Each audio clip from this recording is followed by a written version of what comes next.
Nations are not only conquered by force, they may be softened by confusion, divided by suspicion, and weakened by stories dressed as truth. This is your signal. This is your warning. This is your invitation to listen. The Trunk Tales with Drew Lemacks and Sergeant Major Kenneth Ramos. The subject is psychological operations. The hour is now.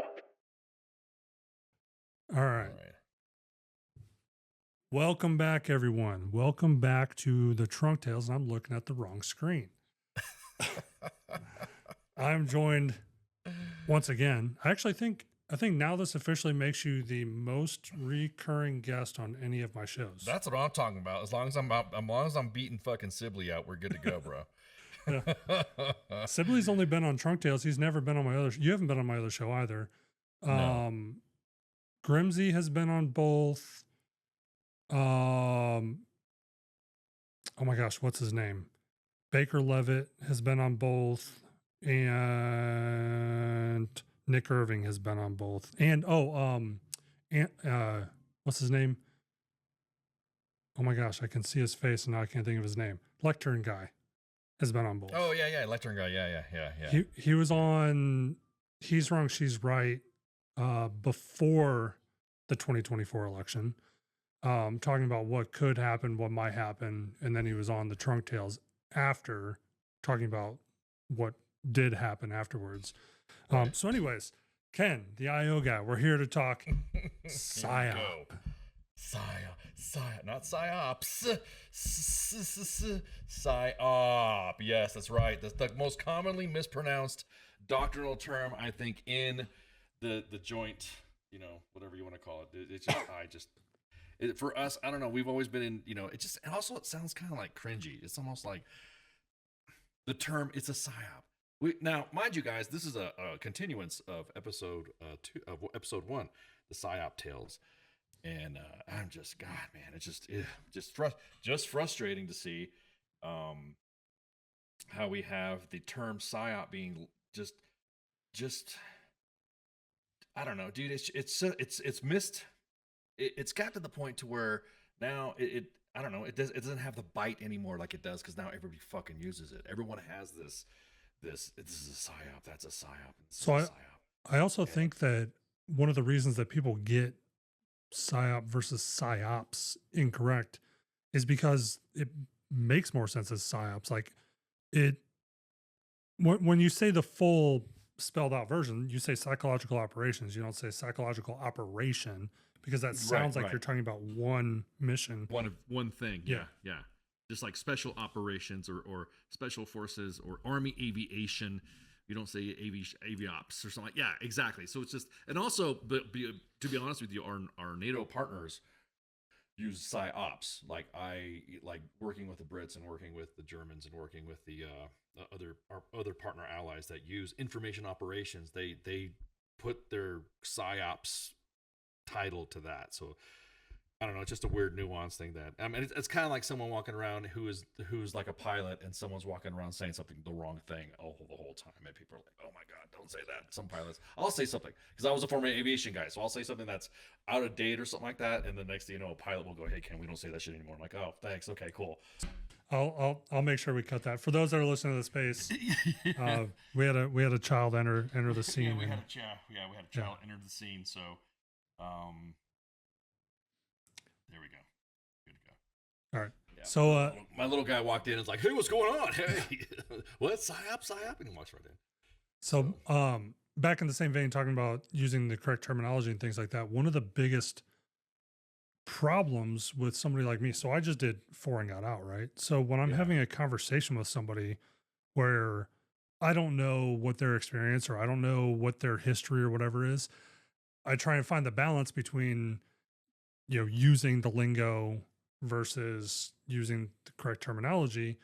And the difficulty that I find is that, you have people who will like pretend, oh, I don't know anything or whatever. And then they'll walk off and be like, that guy didn't know what the fuck he was talking about. I stood there the whole time and he was using the wrong lingo. And you're like, yeah. dude, it's because you didn't tell me if I'm having a conversation with just some random person, I'm going to dumb it down because Right. it's not that I'm like trying to be like patronizing or anything like that, but it's because I don't know what you do and don't know. Perfect example. When I tell people what I did in the Army, they're like, well, what does a medic do? And I'm like, well, my first unit, when I was attached to the MPs, I was basically a school nurse. That's all I did was, input information into MedPros and I think it was called QWS. Tell people when to go to dental, administer vaccines, out of my office or whatever, and sick call. And like once in a while, go to the range. That's my job was basically to sit in a fucking office and be like, put up a fucking PowerPoint slide. Hey, 3rd platoon, you've got 3 guys red and med pros. It was a non-deployable unit anyways because it was in fucking Korea. But yeah. Well, I mean, come on now. The mindset now is Korea is a deployment. No, not a deployment. It could be a deployment. So I've had conversations with people over the last couple of years, and we'll get into the PSYOP thing, guys. I'm sorry for going off on seemingly a tangent, but it was like 2 years ago or something like that. A lot of people were talking about, what is and what isn't a deployment. I'm like, somebody needs to just like clearly define this, because when I was when we said deployment, we meant combat deployment, not TDY, not, PCSing overseas somewhere for an actual permanent duty station. And obviously the Army is much different than all the other branches because the Navy, they go out to sea however often for however fucking long. They consider that a deployment, even though it's not necessarily a combat deployment. So this is one of those things where people need to actually know and define things. And then you also have the problem of gatekeepers who are like, oh, you didn't do what I did, so it's not a deployment. You didn't get the award that I got, so it's not a deployment. So realistically, I spent more of my time outside the US than I did in the US. Other than like if you don't include training. More of my time was spent outside the US than in the US during my 4 years, or if you subtract the training, 3.5 years or whatever of training. I keep tapping my screen to make sure that the damn spaces is still going on. For anybody that's listening in, we're actually recording the next episode and we're not allowing any other speakers. So it's just Ken and I speaking. Feel free to leave comments and stuff if you're listening, and we'll apparently just ended again. Really? Yeah. Okay. I'm gonna give up on the spaces thing. Yeah, I'm about to say that.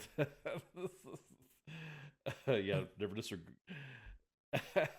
Maybe disregard. Maybe I'll try and do it on PC next time.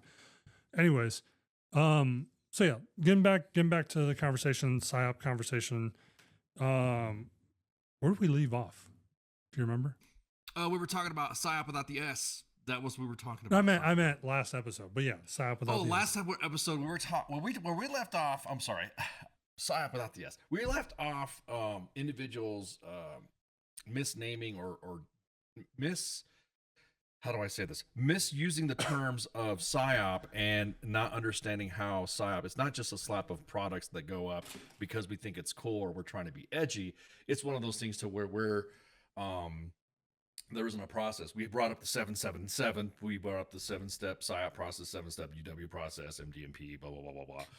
And, being the fact that the 7-step PSYOP process and the 7-step UW process kind of mirror each other a little bit, and they support each other in their specific paths. I don't want to go into the UW process because we're more of the support role. We run parallel to that to assist the GBs in their UW stuff.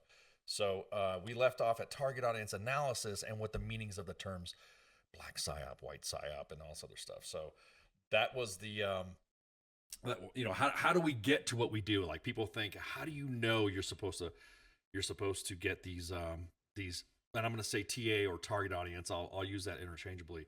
How we use the term target audience analysis and what we use to get that message that are directed by, as previous episode, the PSYOP objectives and the supporting PSYOP objectives.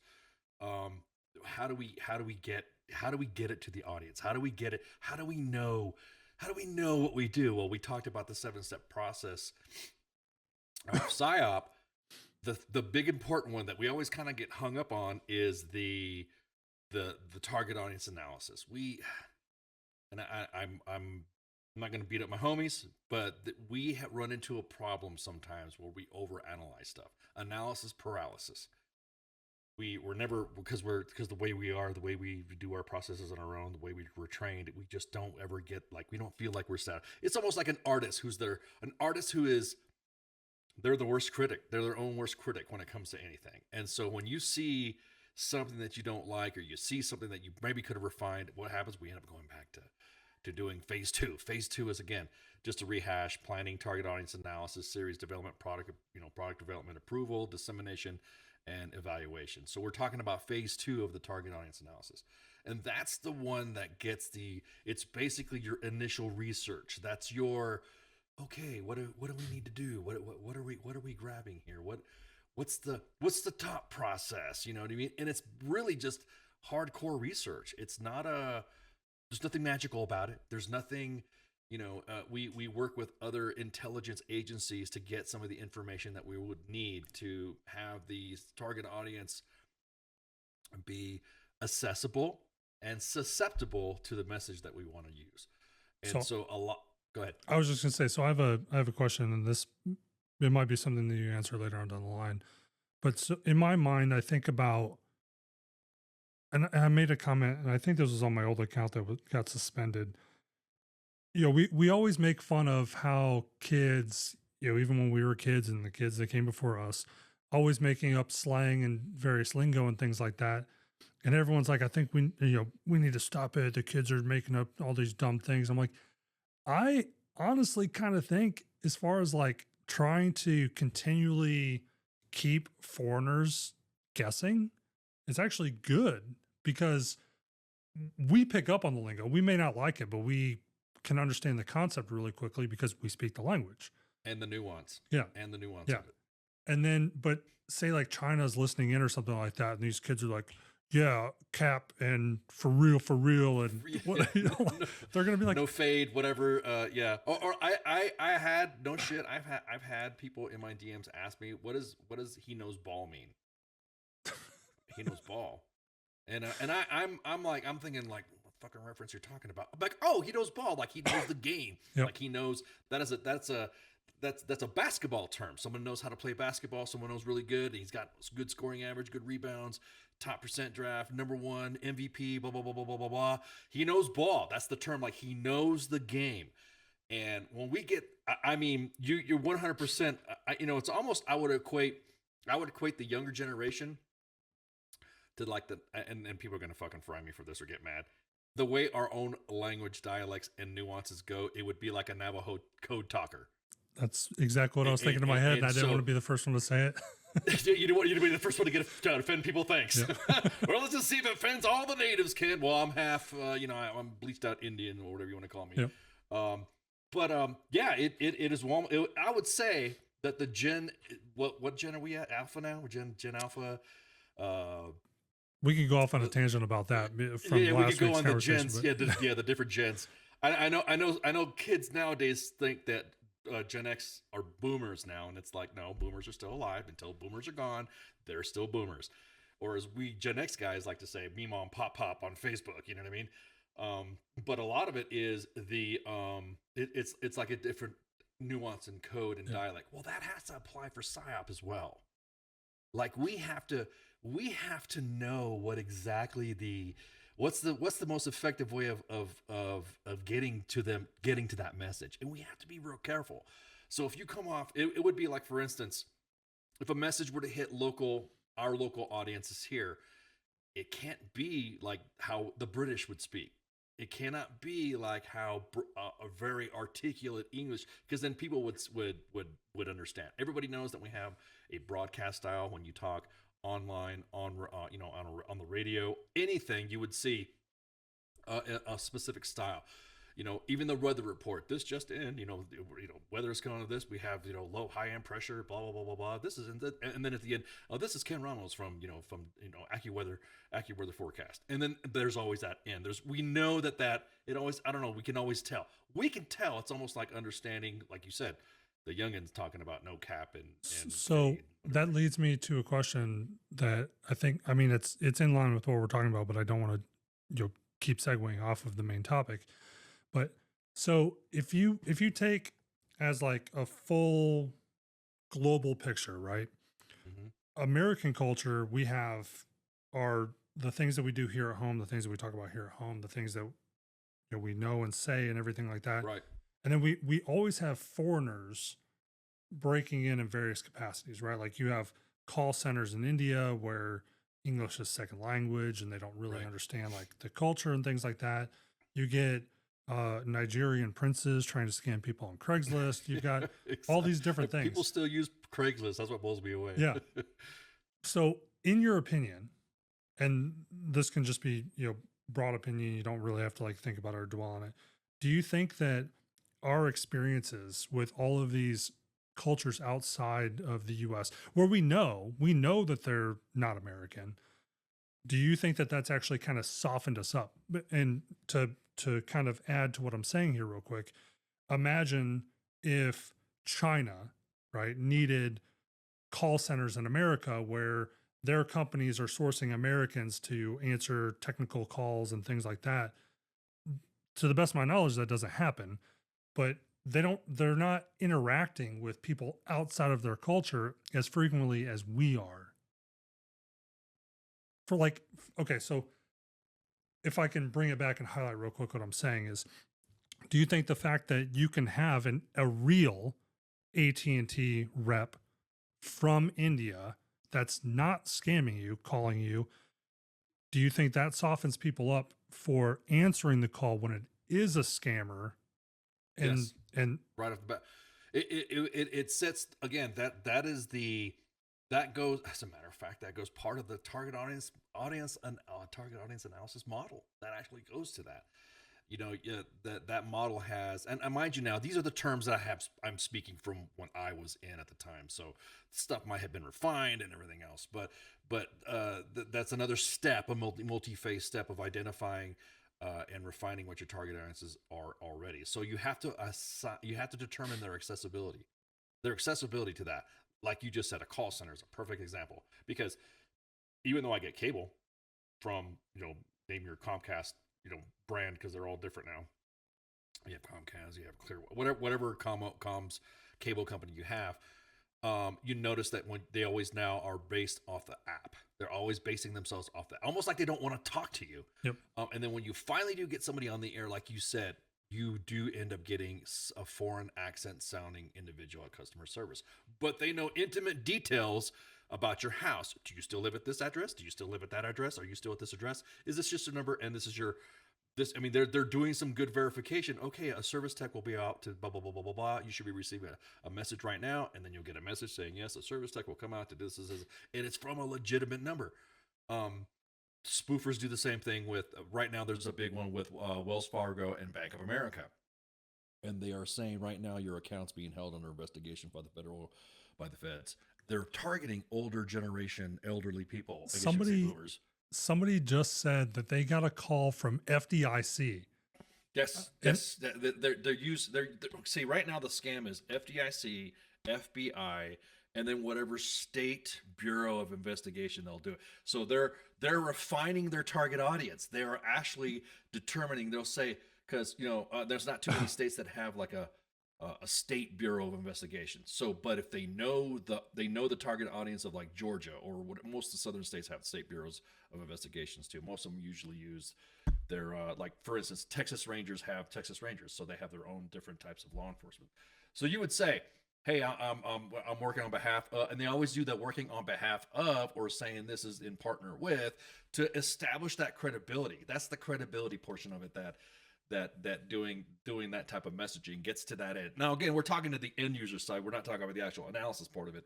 But if you're looking at the determining the effectiveness of getting which is one of the steps of the analysis model, is, well, let me just give you the analysis model. There's 8 steps to it. So there's like identify and refine the TAs, determine the effectiveness of it, identify the conditions, identify the vulnerabilities, and then you're doing, accessibility, and then you're developing the Psyop arguments to conduct any types of actions or psychological actions, and then you have to refine there's an assessment.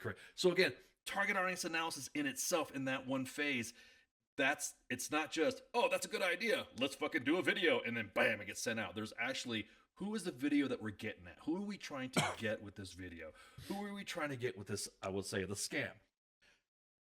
That type of method has actually been, this will be for a further episode of the PSYOP episodes, is how we gain tips, is how we get information for HVIs, working with the Department of State Rewards for Justice or DoD rewards.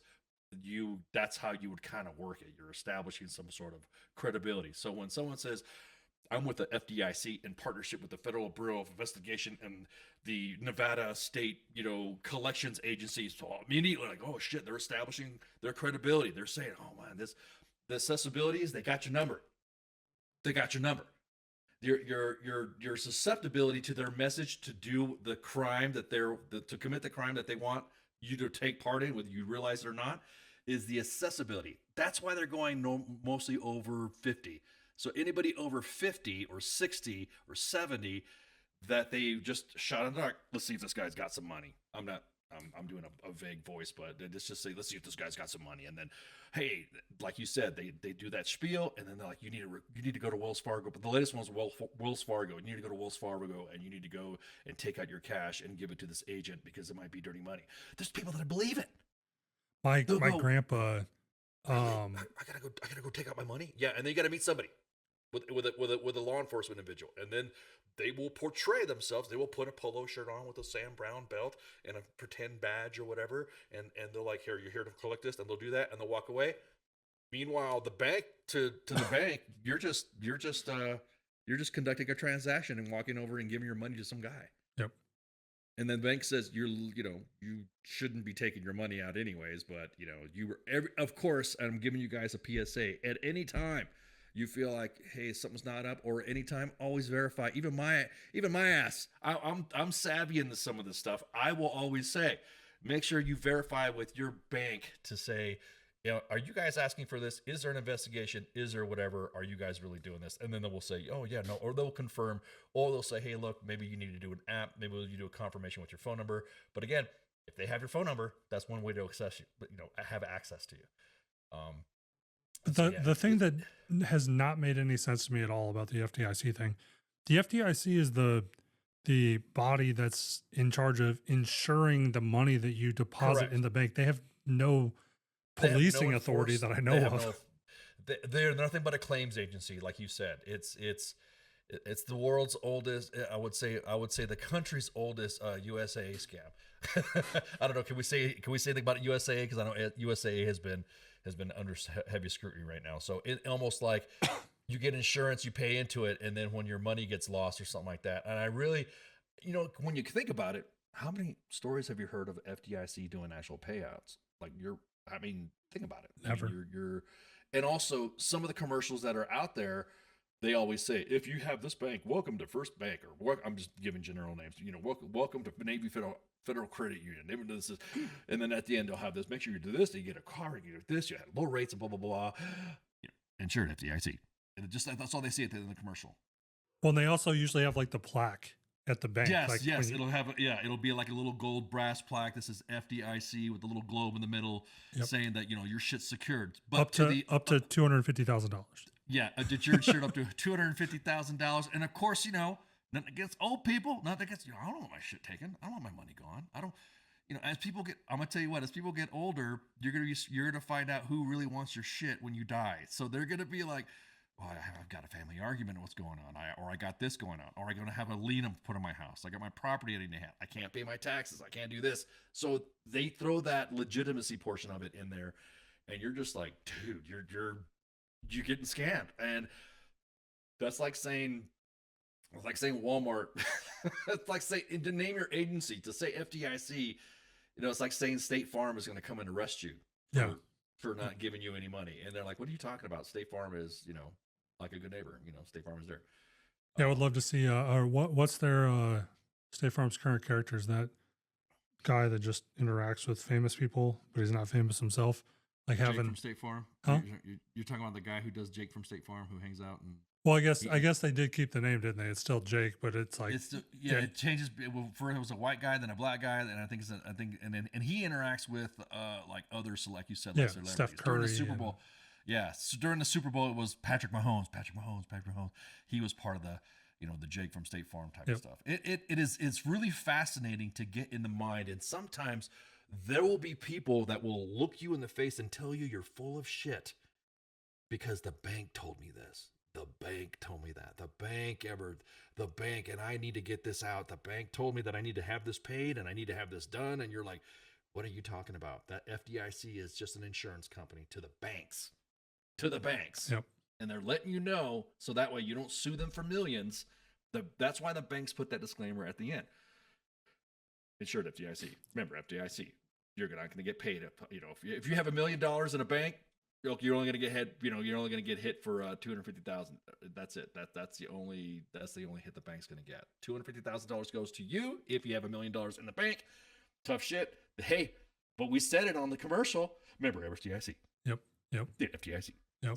So that actually goes into a good scammer target audience analysis when you think about it. They've identified and refined the target audience. Who is it? Old people, individuals who are susceptible to believing every bullshit that you see on Facebook. And that's just not just old people. That's why I said everybody else. We would refine the target audiences. There's two target audiences right there. You got old people, and then you have anybody who believes everything on Facebook. What else would you have? Anybody who's having financial difficulties, anybody who has any issues with their bank, individuals not making end meets. You know what I mean? So that would be 3 target audiences right there. So then you'd have to determine the effectiveness of it. I'm glad you brought up this. We could use this as a target audience analysis real quick, real scheme, because it's a long process and we don't have enough time. But we could just do a good wave top, and then identify the conditions. This is first off, step 2, the effectiveness, like you just said. Hey, did you guys get the call? What call? FDIC. You got to secure your bank. You got to secure your stuff. Really? What do I got to do? Well, I have to get my bank stuff. Really, word of mouth. I mean, that's the effectiveness of it. Old people like to do a lot of word of mouth. They're more effective in word of mouth, if anything else, than. You go to a senior center, you go golfing. I go hang out. I get invited to events, or I have older veteran friends that go do some stuff, and they blab about a lot of shit that I never see about on Facebook. Now, I don't know if it's true or not, but I'm just saying that you will say, yeah, we have this stuff going on. Really? What's going on? And then like the so-and-so voted for not having this or not having that. Really didn't know that. And then sure as shit, you go look on a like a civic organization, or you look at local government. Holy crap, there is a vote happening there. There is a vote happening here. And that put in my ear, well shit, maybe I need to check that site, or maybe I need to advocate. So I love the competing target audiences where the younger generation are always online. They always have their faces in their phone. Like, look at us. We had our faces on our phone doing setup. My kid walks in because I forgot to lock the door because we were doing sound checks and blah, blah, blah. And so that happened, and so we had our faces on our phone because we were reaching what? A different target audience, a different, and so I always kind of like laugh to when we do the target audience analysis and stuff like that. Then you have to break it down on that refinement, like we just said. We just gave you the top 3 of individuals for that scam messages. And so it has to be, it really is one of those things to where you don't realize that you are doing target audience analysis in yourself. Because you just ask, what kind of people would do that? Who would put that out? Well, why were we doing this? Yep. Who would set this out? So most of it is, and like I said, the key thing that we look at, the first thing we do is like, who's doing it, like an organization, who's the demographic set. We just said it, old people and shit.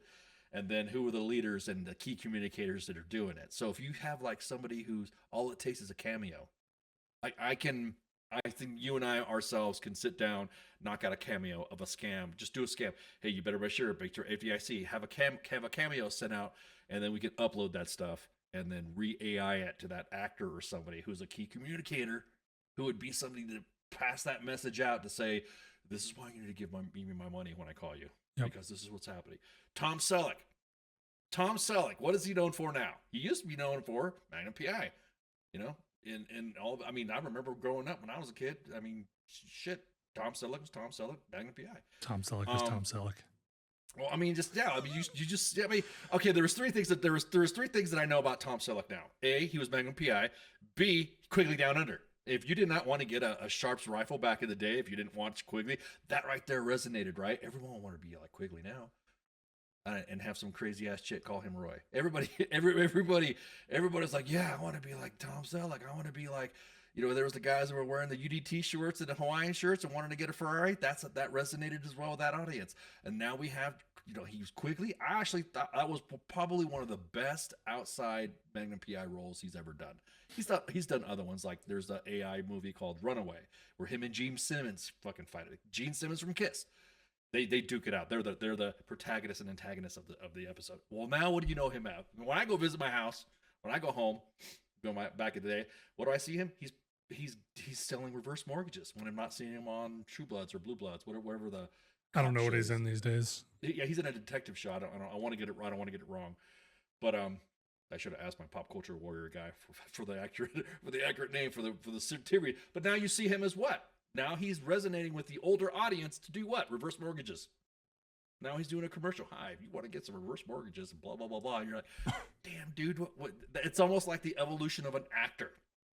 Like somebody that you knew was famous back in the day, was peaking, doing good movies and stuff like that. And then that, okay, now he's going to an audience to where it would be more relatable. Because everybody, like I said, adults that watched Tom Selleck as an adult and grew old with him are now saying, I need to buy a reverse mortgage. I need to get this shit in my house. You're like, okay, don't get me wrong.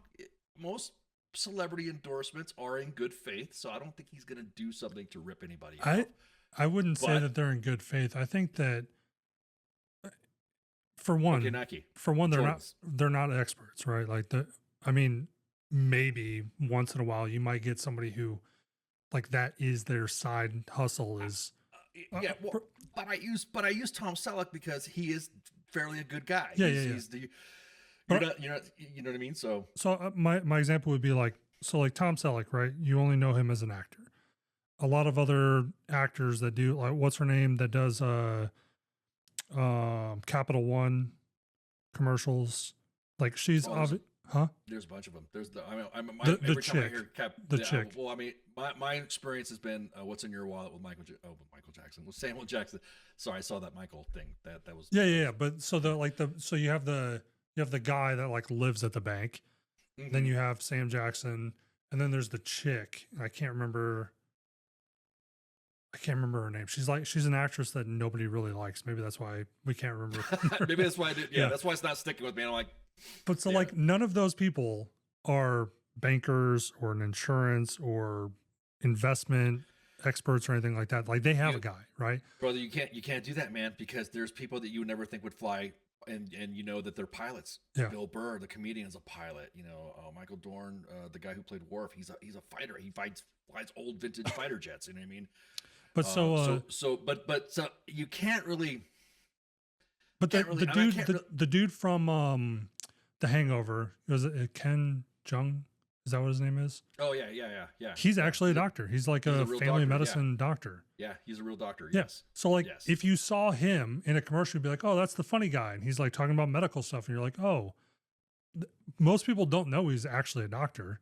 Correct. But correct. He could actually give an accurate representation of the medical technology or the procedure or the drug or whatever. Yep. But you've never seen him do those commercials. Right. So I wonder if his reason is not, for one, not being offered, because that might be another thing. Maybe you don't want an industry expert because you don't want them to be able to be like, I don't feel in good faith that I could do this. Yeah.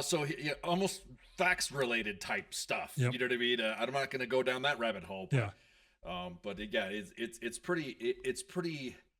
It goes into the fact that they're using a key communicator. That's really the point that I want to talk about when it comes to using target audience analysis for these scammers. So we're just doing enemy propaganda, I guess you'd say. They're using a key communicator, so that way that key communicator can talk talk to the olds. You know what I mean? Or something that you'd be interested in. You'll be surprised if there are individuals like that are interested in whatever hobbies, whether it be motorcycling or bicycling or skateboarding or stuff like that. My old ass like was surfer cholo type stuff. I skateboards and surfing and stuff like that. I still go in and get into that world and check it out and stuff like that to kind of like go back in the day of grinding on some rails and shit like that, and trucking Nazis and shit on the pier.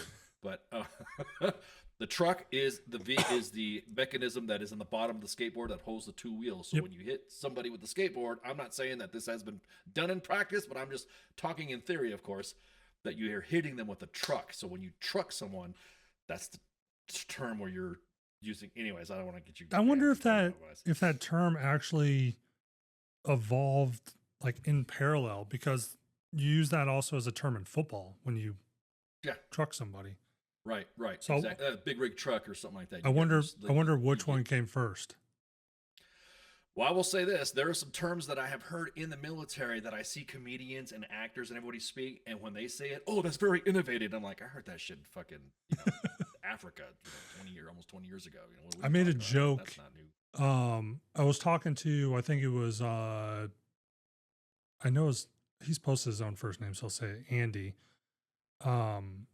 The MedPros. Oh yeah. I can't think of his assistant to the regional manager is what he goes by. There we go. Yeah, exactly. But Center of Excellence, whatever, he changes his name sometimes. He said something, and this has been a while back. It's probably already been a year. And I said something along the lines of like, yes, your Smajesty, SMAJ. Yeah. And I had like hundreds of comments like, oh my God, that's so funny. I'm going to use it. I'm like, I didn't make it up. Go ahead. It's yeah, exactly. You kind of think about the source origin of military language coming into our American speaking lexicon. Like you just said, you literally just talked about, the younger generation using almost the variant of Navajo code talking type of stuff. And like I would say, I get two broccoli heads together talking to each other on different sides of the mic, and they talk in code. I guarantee it are adversaries, unless they grew up with them or they know the lingo or they're really entrenched in our culture, would not know anything. All I know is he said ball. What the fuck he means? Like he knows ball and no bus capping, bussing, whatever. No cap, cortisol spike. What does that mean? Everyone's, are these guys pre-med? They will literally get you, because these are the questions that I ask. I'm like, what the fuck is this cortisol spike, Moggin, all this? I literally think it's like you're speaking Star Wars language or some shit. I do think it's funny though. So our cumulative generations, like anybody in like their 30s to probably 50s ish right now, co-opting it, ironically, even sometimes unironically, the kids have absolutely abandoned like the 6-7 thing. It was just somebody said it or we heard it or something like that, and I looked at one of the kids and I said it, and he goes, "We don't do that anymore." Yeah. Oh, I get the. Oh, don't get me wrong. Yeah, I get the. Yeah, I get the Wakanda. We don't do that anymore. we don't do that here. I'm like, what do you mean? I thought I was being like chill and risen and whatever. Stop. Just it's about as bad as the White House freaking posting some shit. Like, what was that manga with the Drake album cover with the OK sign? Oh yeah. That was the most. I'm like, dude, it's just like. What's funny is that when everyone in your circle thinks it's cool, that's where you do your evaluation to your product to see, hey, how does this resonate with you? And if a kid or somebody of a younger generation, because you're kind of like in the mid side of target audiences anyways when you're dealing with messaging, you of course have the fringes, you of course have whatever. We laugh at individuals when we hear the term military age males 18 to 25, and you're like, that's like fucking everybody, dude. That you can't use the term military age males because there are old people that fight in wars too. There are individuals that are older that are, and especially in an environment where, especially when unconventional warfare, when you're dealing with guerrillas and you're dealing with, I would say insurrections or some of these countries, they straight up have children in their military, and I mean. Yeah. People get really, really, really upset about that, but you only have to go back, not even 100 years. And you can go 80 years. World War II, there are tons of famously known cases of 16, 15, whatever year olds running off and joining. And I mean, I would have to say without, having a lot of fake documentation now, that'd be basically impossible today. Right, right. But Or you got to remember, I get in some good comparative conversations with other analysts and other psyopers, and we talk about Star Wars and how it resonates with different people. To other people, Star Wars is you're fighting fascism, you're doing this, fighting fascists, you're Nazis and totalitarian governments, and this is blah blah blah blah. But to some others that think differently, he slaughtered all the younglings. They were child soldiers. I mean, you think about it. I know it's fucked up to say, but you think about what Anakin Skywalker was going through and what he was thinking, how the Jedi were corrupt, they were part of a corrupt government, and that was because he was seeing it because he was being told by the council to spy on Palpatine, even though he didn't really know he was a Sith Lord yet until Palpatine revealed himself. But he was kind of like, well, what the fuck's going on? I guess Palpatine's right. They're asking me to spy on him. I will remind the audience that I don't know what the fuck he's talking about because I've never seen Star Wars. Oh yeah, okay, you're not into Star Wars. Well, I will say this. Okay, we'll talk about child soldiers like that when he goes like he's killing younglings or whatever. Master Skywalker, what are we gonna do? Child soldiers. They're child soldiers. I like the new comparison right now because they don't like Trump is Andor. And it was like funny because all of a sudden I saw it as an argument of the elites pissed off the fact that the Empire discovered that they're just as corrupt as the Jedi. There's other methods. I mean, there's a whole political dynamic, and there's books out about it, people talking about this. I call them Space ISIS, the Jedi, because all they want to do is reform and get everybody to them. They take children for their own deeds to become future Jedi. They're using some sort of religious background to it. They're using the Force. There's different sects within the Jedi Force, the living Force, and all this other shit. Books and comics have made up their own whatever. I know there's several actors and voice actors that talk about some of the most wazoo theories of what fans have come up with, and it's totally not true. But, however, those are the demographic sets we're talking about. The area location of what we're doing, like a town or province. What you say in your town will be different than what was being said in my town. The gender, the age, the ethnicity. There are individuals that still have that ethnic tribe background that they stick to, socioeconomic status, the rural poor, urban rich, middle class, elite, and more so like what is considered middle class anymore. To the way I see it now, paycheck to paycheck, struggling, but you still have a car and a house. Yeah, exactly. Spin your politics to it because politics is part of the demographic sets that target audience analysis uses. It's just you're just thinking about okay, shit, and then of course occupation and religion, education level, and the biggest thing is always going to be political affiliation. We try not to get into the political affiliation too much, but more so of the moralistics. What would be the right thing to do? And of course, obviously, whatever mission we're supporting, if it's unconventional warfare and we're trying to overturn the government, we're trying to get a bunch of, we're trying to rally up the troops to create insurgents to. So to your point, from just a minute or so ago, people in our country, and I'm sure this is the same way in every other country, no matter what the standard of living is or what their culture is like, here, because we have so many, micro and macro cultures, like you have Southern culture, but then you have like, the French Creole, and then you have the Florida man and, all these different things. Like we know, oh, you're from Louisiana and now you're in North Carolina, you're still in the South, but you have a completely different dialect and you have a completely different lingo, but I still know that you're an American, right? Correct. You could come up, I think I brought this up. My neighbor growing up was from Hong Kong, or his family was from Hong Kong. He was born in the US. His family had like their own dialect and everything like that. You knew they were Americans, but they had like their own terms and things like that they would say and words. Like he would say things like, "Oh, can you open the light?" And I'm like, "Turn it on." Or, what do you mean open? It's almost like it's almost like the I have a blended family, white, black, and Latino, and so there's a lot of we have a family chat that's fucking hilarious. We have, hey, sitting discussing some stuff like that. I have family that are German that will say things like you just said. Open the light. Well, I stay by. I stay by Best Buy, and I become the Xbox X. I'm like, oh, and because he's using a general translation that what he would think would sound like whatever.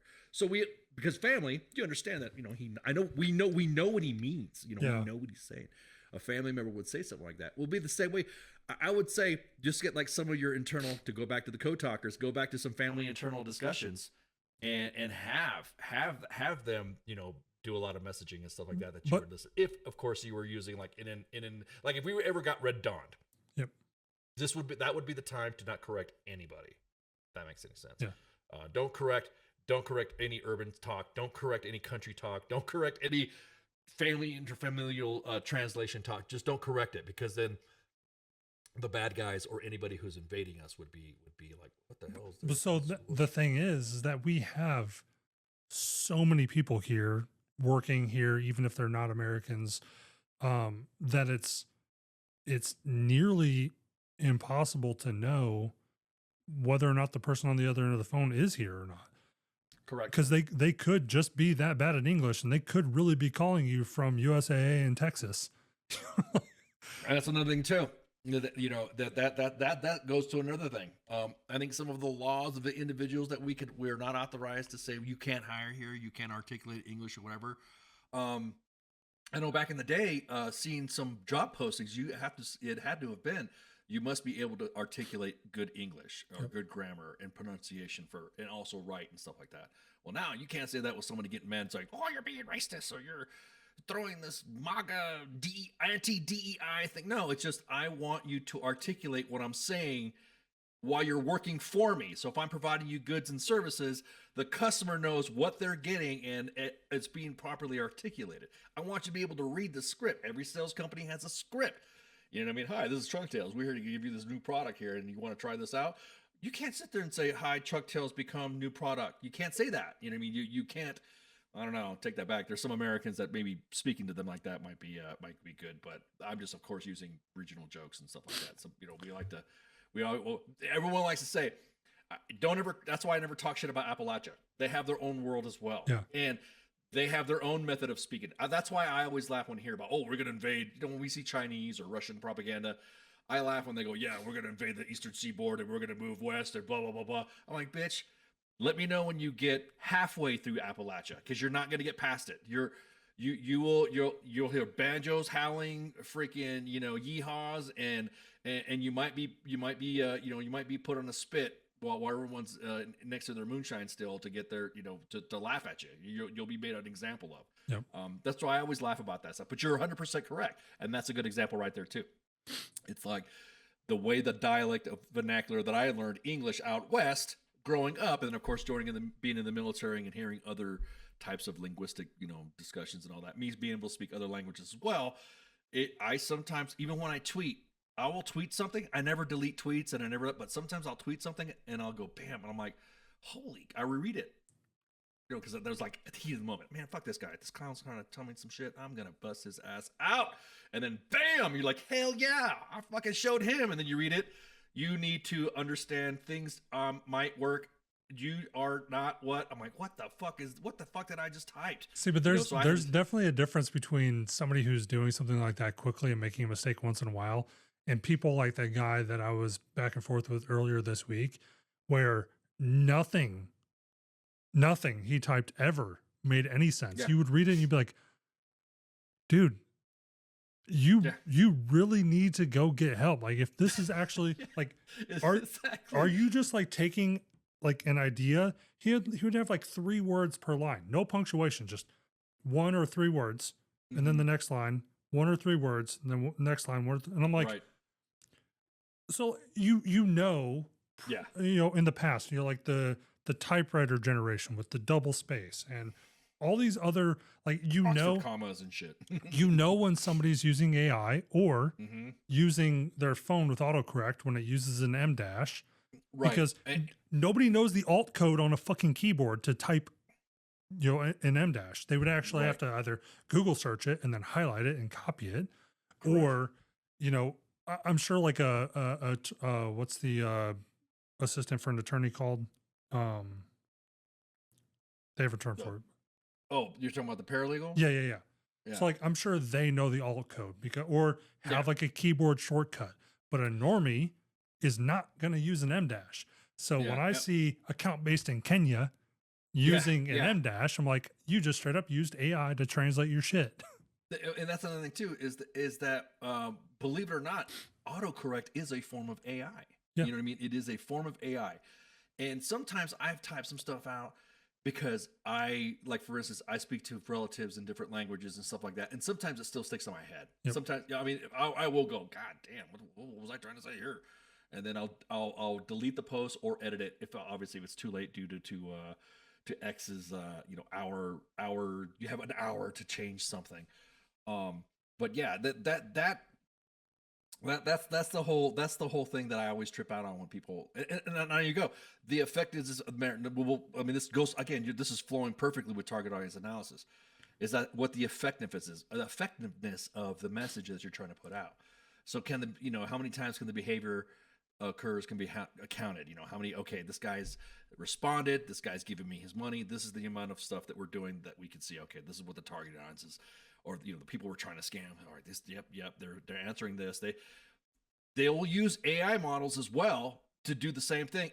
Same thing with Chinese propaganda. Same thing with Russian propaganda. Same thing. I mean, I would say our biggest adversaries right now are the ones that I always. And that's one thing that I always complained about Psyop is that because we're based in truth, of course. But it's like, motherfucker, this guy just. Russia, Iran just said, why don't we just call them all pieces of shit or whatever? We have to, there's an ethical line and limit, which we'll talk about that in a minute about white psyop, black psyop, and gray psyop. That it's just like, why don't we just, well, here's what I don't understand about Iran for the last 2 months, 3 months, actually even farther back, because they were already doing the really, really bad video game engine. I don't know if you've ever seen the video where it's like it's like a tiny little carrier and it's got like a bunch of B2s on it, and like it's like this like all these rockets flying all in the same exact pattern. Their AI stuff is because you have to remember, a lot of these countries that want to, I'll say it, they're not like us, but they want to be like us when it comes to our messaging, because we have some effective messaging that goes out to counter Iran. That's not always from the government. It could be like Psyop anime. I love that freaking account. And generally I'm not a fan of AI unless it's done right. Like if you use something to boost, enhance and stuff. I know of podcasters and radios and TV shows that will use that to like enhance something or to assist you in your editing stuff. That's okay. But when you see somebody with five fingers on an elbow and you see, like you said, the swimming, you're talking about the Iranians on the surf. Oh my God, that one was funny too. They were like this with their weapons and stuff like that. It's just like, it's because the nuance, like you said, you just talked about the nuance of understanding how we ingest information. So to us, we're like, what the fuck is this? What are these guys surfing on freaking dolphins with their weapons or something like that? So I heard a lot of people's explanation were saying that it's for the Iranian people to like show that they're still tough. Like we hit the Abraham Lincoln with all these things, and they were showing like the fake edited images of like the deck and everything. They were showing, what they were doing is they were editing Transformers. Yeah. Where an aircraft carrier was hit. Yeah. And so they were really using the editing stuff like that, and they were co-opting that with other so AI images and stuff like that. They said it was to like show that they were tough and strong or whatever for the Iranian people, and I'm just like, okay, that would make sense, except for the fact that you guys turned off the fucking internet. Like the Iranian, your own people are not the ones seeing it. The rest of the world is, and we're looking at this like, bro, the whole world is looking at you right now, being like, you're just broadcasting out. My child could have made this better than you. Well, again, your child is not the target audience that they're looking at. Meemaw and Pop Fair. Yep. will go, oh my God, you see this? They hit a carrier. And then they'll be at the VFW with their brand new smartphone that they're watching Iranian propaganda. Oh, they hit a carrier. Well, and then of course you got the back of my day guys. Well, back in my day, we didn't get our carrier hit. These new kids nowadays just getting their shit wrecked. You know what I mean? And that's how it works. That's how that's the other target audience. Because remember, sometimes when you look at it, and I always say this with individuals that follow WTF moments. You guys suck. You guys this. You guys that. You guys are a bunch of fucking whiners. You got blah blah blah blah. And I'm like, well, we can't put it on X right now because we don't know why X suspended U.S. Army WTF moments. I was going to bring it up, but yeah. Yeah. And so I think I know what it was. I think their algorithm, when it came to spam and auto posting and stuff like that, I think that's what got it. Do you guys use the schedule feature? We do. We use the schedule feature, and then sometimes it's more than one person that operates that account. Clicks here and engages once in a while and all that. And I think X might have saw that as a bot type of thing. I'm gonna lay something out here real quick because that shit pisses me off. For one, I saw Nikita, I'm assuming that's how you pronounce his name. He made a post, a sarcastic, joking post. It's like, I made 6 scheduled posts and stole AI content and did this and blah, blah, blah. Why am I not famous already? And I was just like, dude, you have a platform that's built around AI. You have a tool where people can generate anything with AI. You created the schedule tool for people to be able to schedule things, publish things on a schedule. Yep. But then you're telling people that if you use it, you're going to be demonetized or banned or suspended or whatever. Like, and that dude, I saw that thing. I'm like, you motherfucker. I'm like, yeah, we're going to bash you, Nikita. Sorry. Why does the tool exist? Why is the tool, and it brings up a good question there. Why does the tool exist? Why do you have this freaking scheduler? And why the fuck do we even have Grok then if you're pissed off about it? U.S. Army WTF moments we follow the same schedule. We put everything on all the accounts. So if you saw it on Instagram, you saw it on Facebook, it's generally posted at the same time.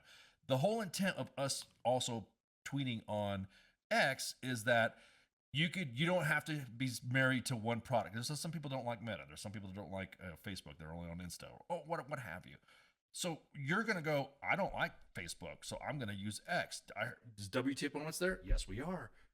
And as a matter of fact, if you go to, at the time, the whole intent was if you go to X, Facebook, and Instagram, all the timelines matched. With the exception of calls for attendances. Reason being is because for funeral events, they wouldn't let you, the edit feature it just sucks. You can't edit. I hate the fact that you can't edit after an hour. Why?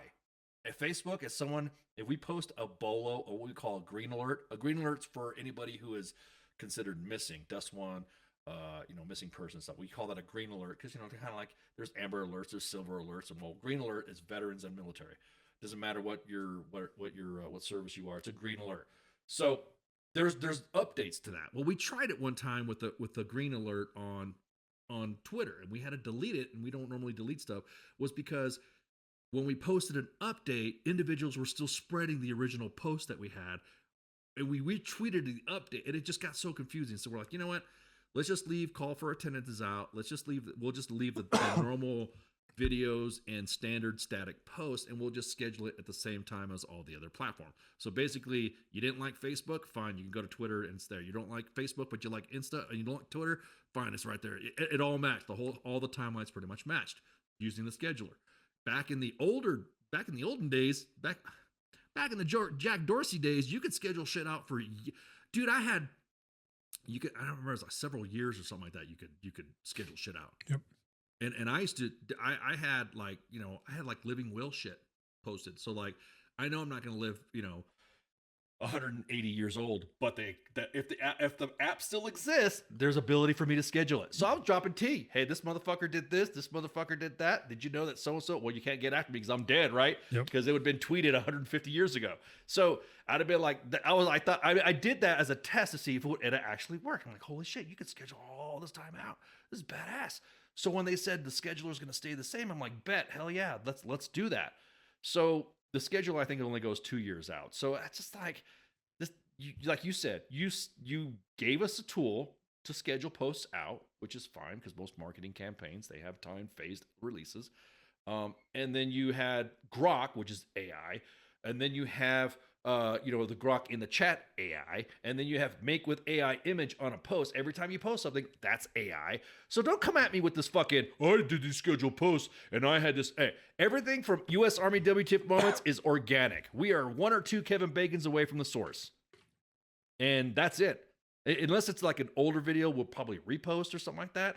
But it's coming to our inbox. We didn't steal the content. The soldiers or the individual's points of contact that sent it to us gives us that content. Right. So when I don't know if somebody said, is this about you? Is this about your page? Is this about WTF moments because you guys use the scheduler?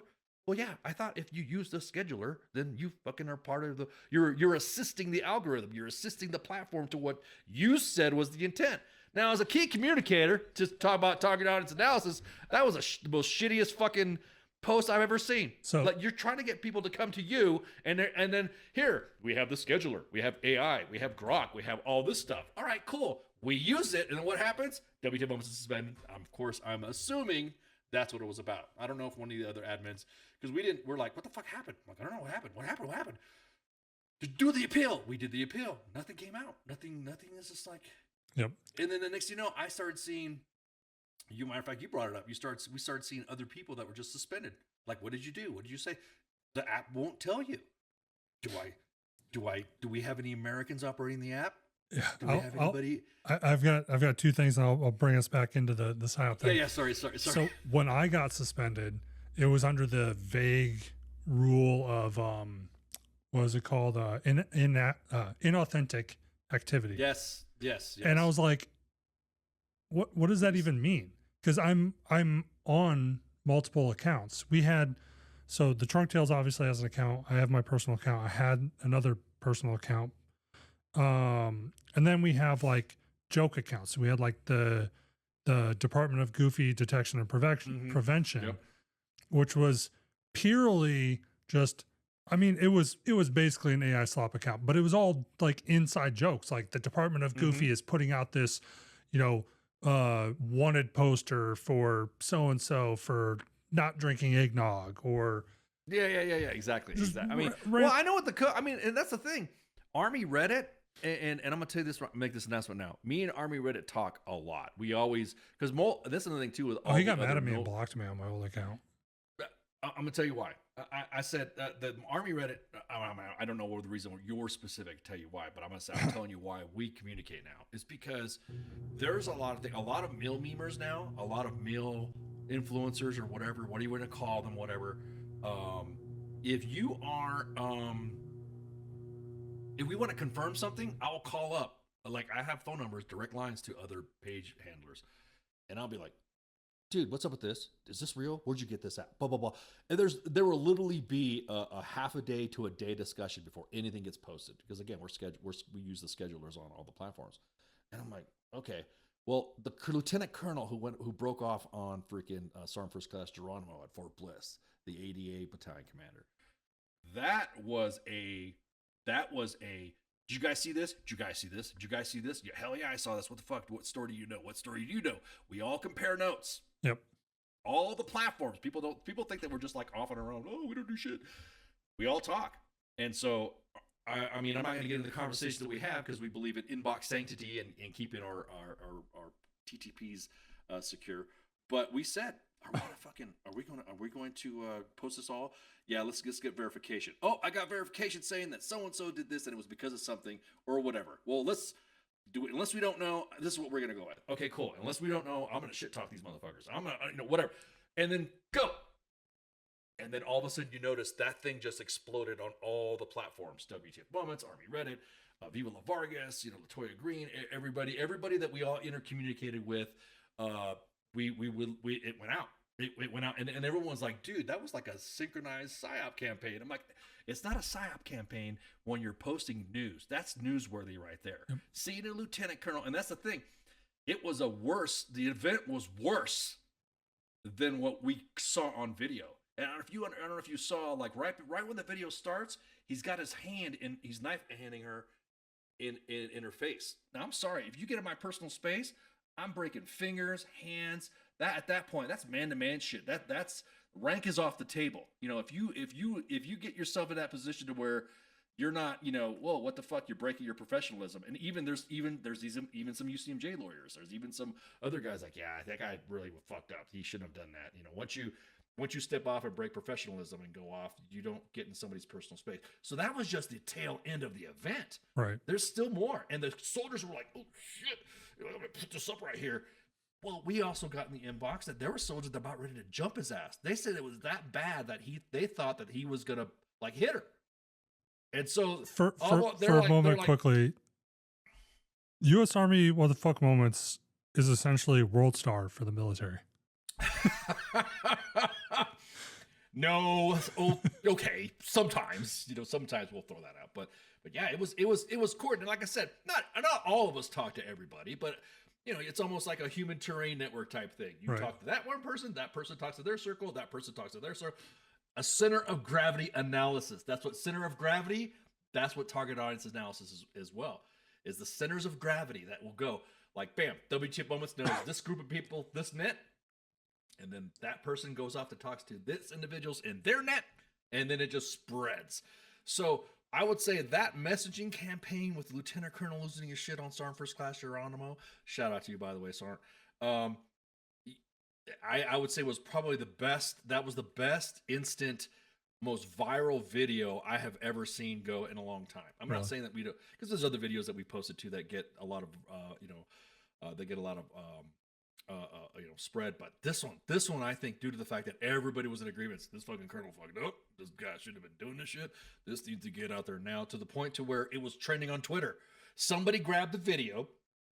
Hey, what's up with that, Nikita? I'm not trying to down that account that did it. What's up with that, Nikita? That video was posted from somewhere else. How come you didn't suspend that? Why is it that Army Reddit didn't get their shit suspended about a report that happened?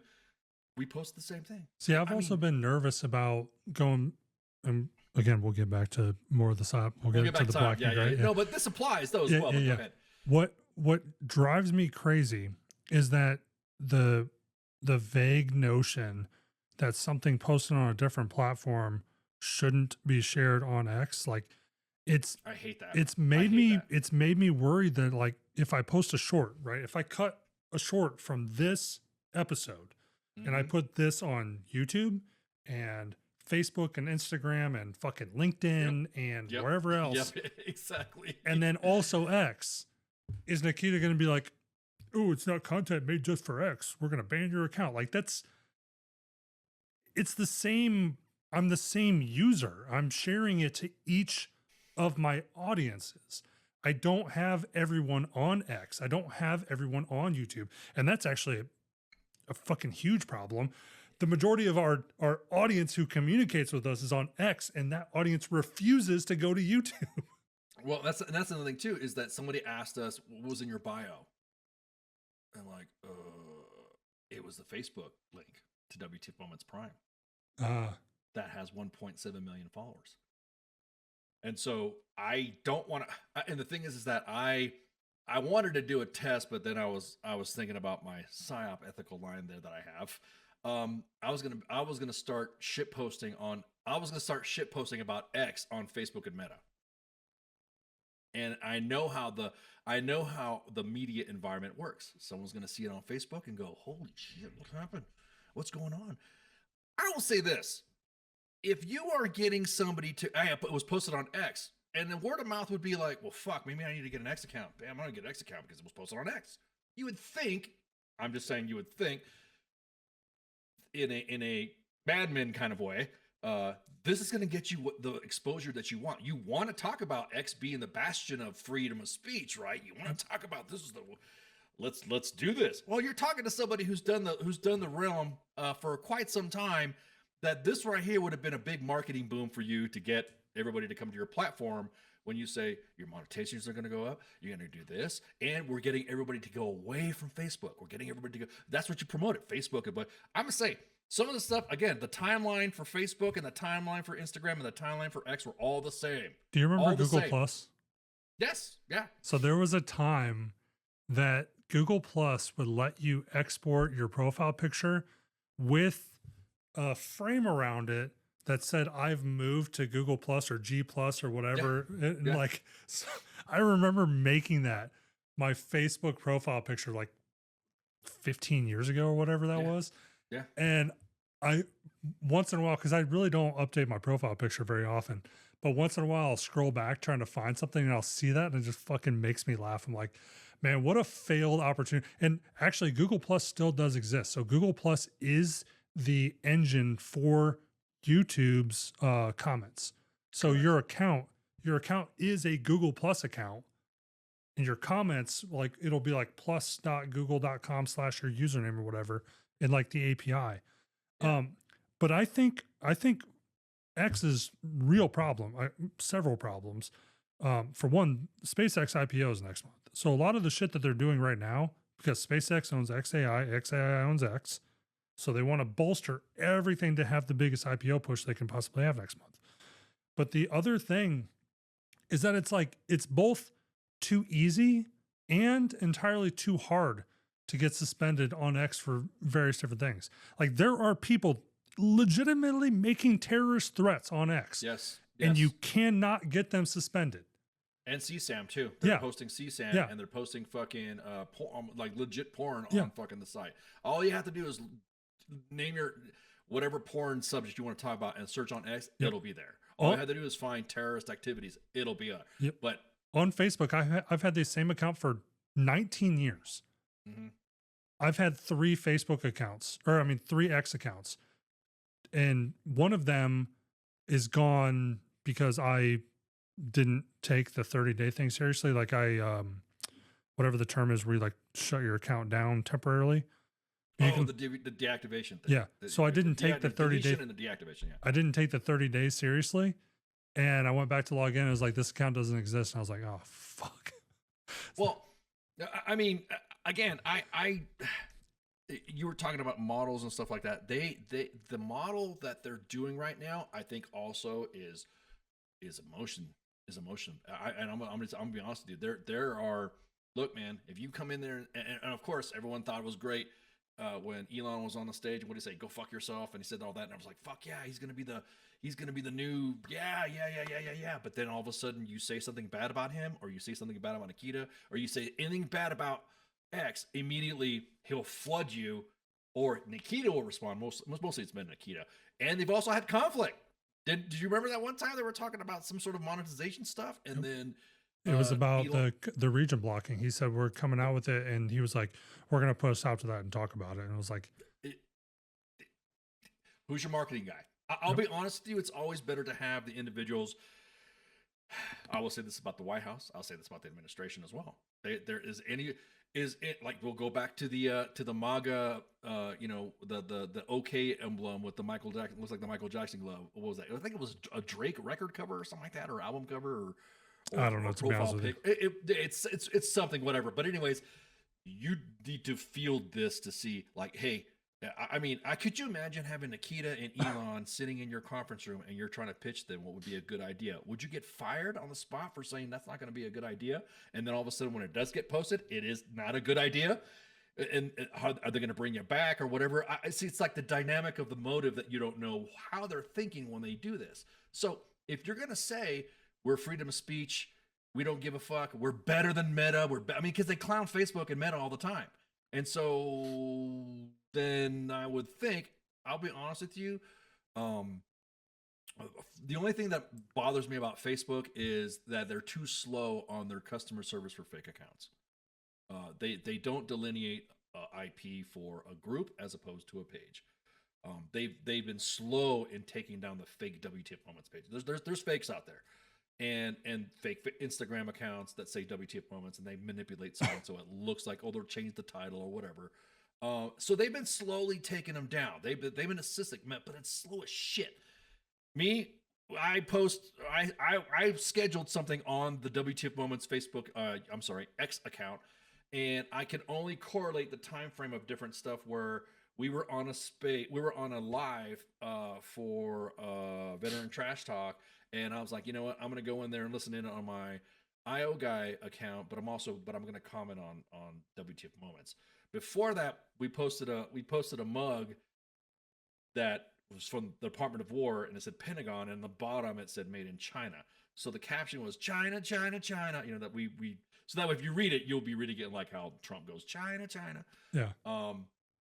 And then there was another post that before, so we were like really going like, what post was it? What was it? The post that killed us? Because right now, streets are saying, what the kids are saying is that the Secretary of War, you remember back in the day during the Biden administration when X or Twitter at the time had that, I'm gonna hook you up, I don't like this account, delete it, for posting anything about the vax, right? There was, and of course we had the Twitter files that were revealed that there were members of the government that had that hookup with Jack Dorsey to delete accounts. They had like that special access to that office. Well, I posted, hey Elon, or something like that to that effect. I'm paraphrasing what I posted because I'm really pissed off that we got suspended. Do we have that hookup then again? Because what the kids are saying on Facebook and Meta, what they're saying on Instagram is they're saying that the Department of War and the Department of the Army got with Twitter to suspend our account. That's what the rumors are saying on the other space. That makes me worried for our Hots and Cots. And that's exactly it. I'm waiting for Hots and Cots to get fucking.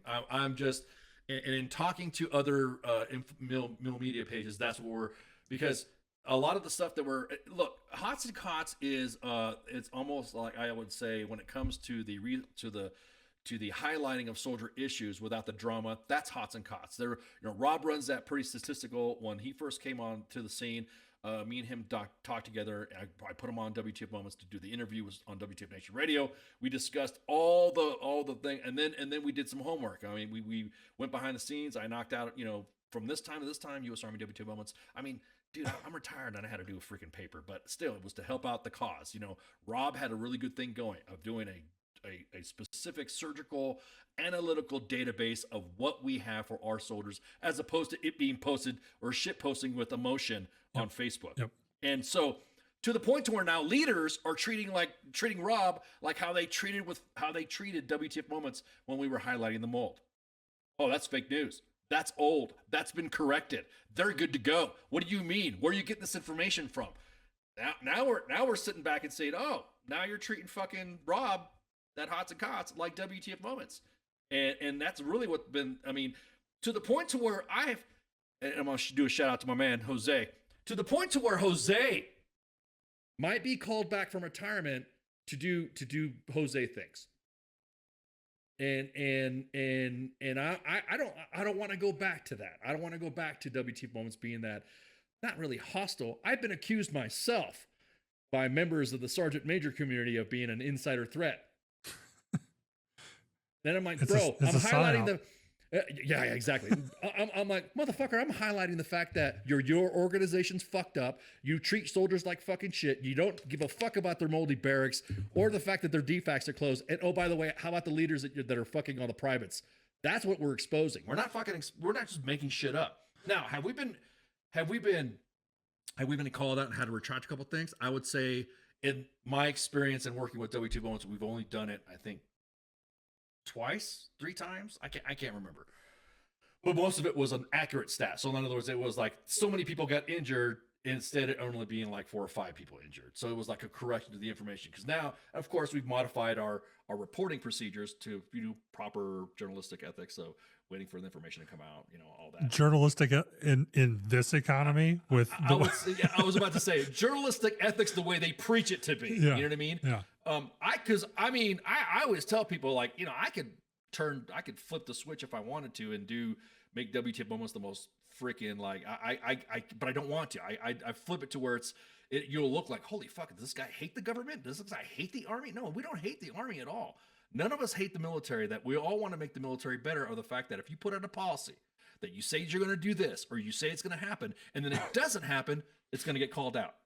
If it's not going to be us, it's going to be somebody else. Hots and Cots, analytical, surgical. You'll get the right stats.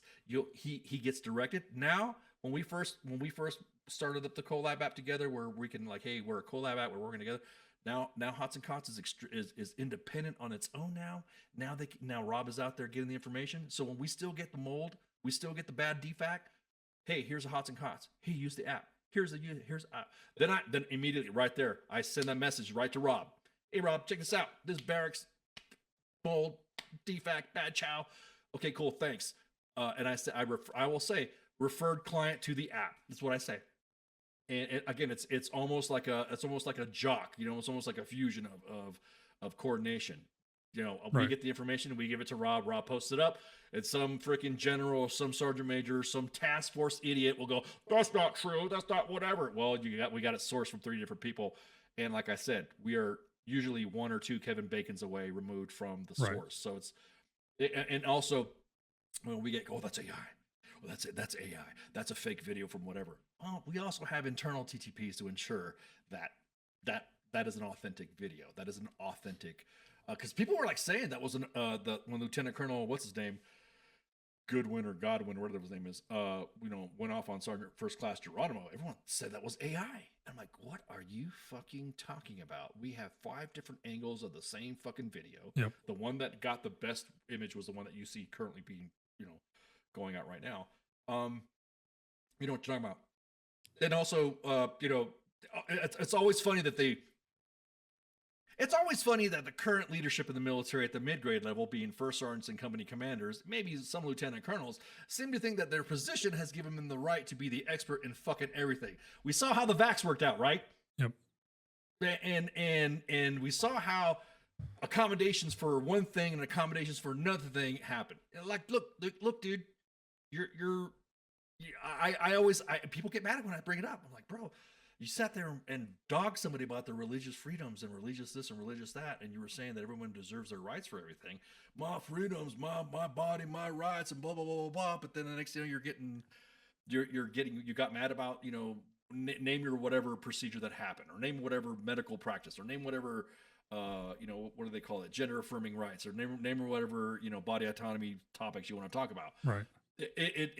I love how the audience always has that ambiguity and always has that line that seems, or the goalpost that seems to be shifting back and forth, just like you said. Truthful ethics in this economy, some of these guys want the clicks, some of these guys want whatever. There's not been, like I said, minus, I would say, like I said, I don't want to say, I would say 2 or 3, I'd say between, I have to go back.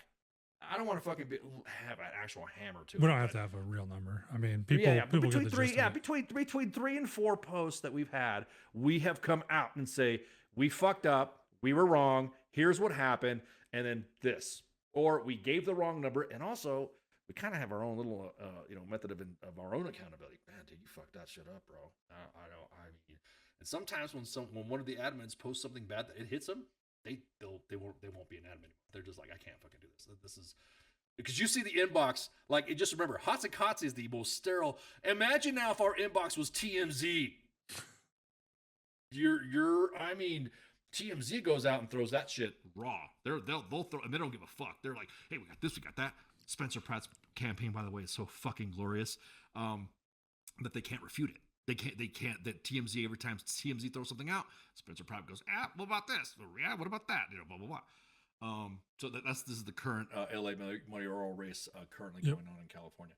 For those that don't know, but to go to that dialect though, to go to back that region, to target audience analysis, Spencer Pratt using target audience analysis, he is effectively throwing out the most awesome campaign because what's happening? The Palisades fire. It was the most destructive fucking fire that we've ever seen in that state, right? And people who were there, people who were involved, that's the target audience that we're seeing.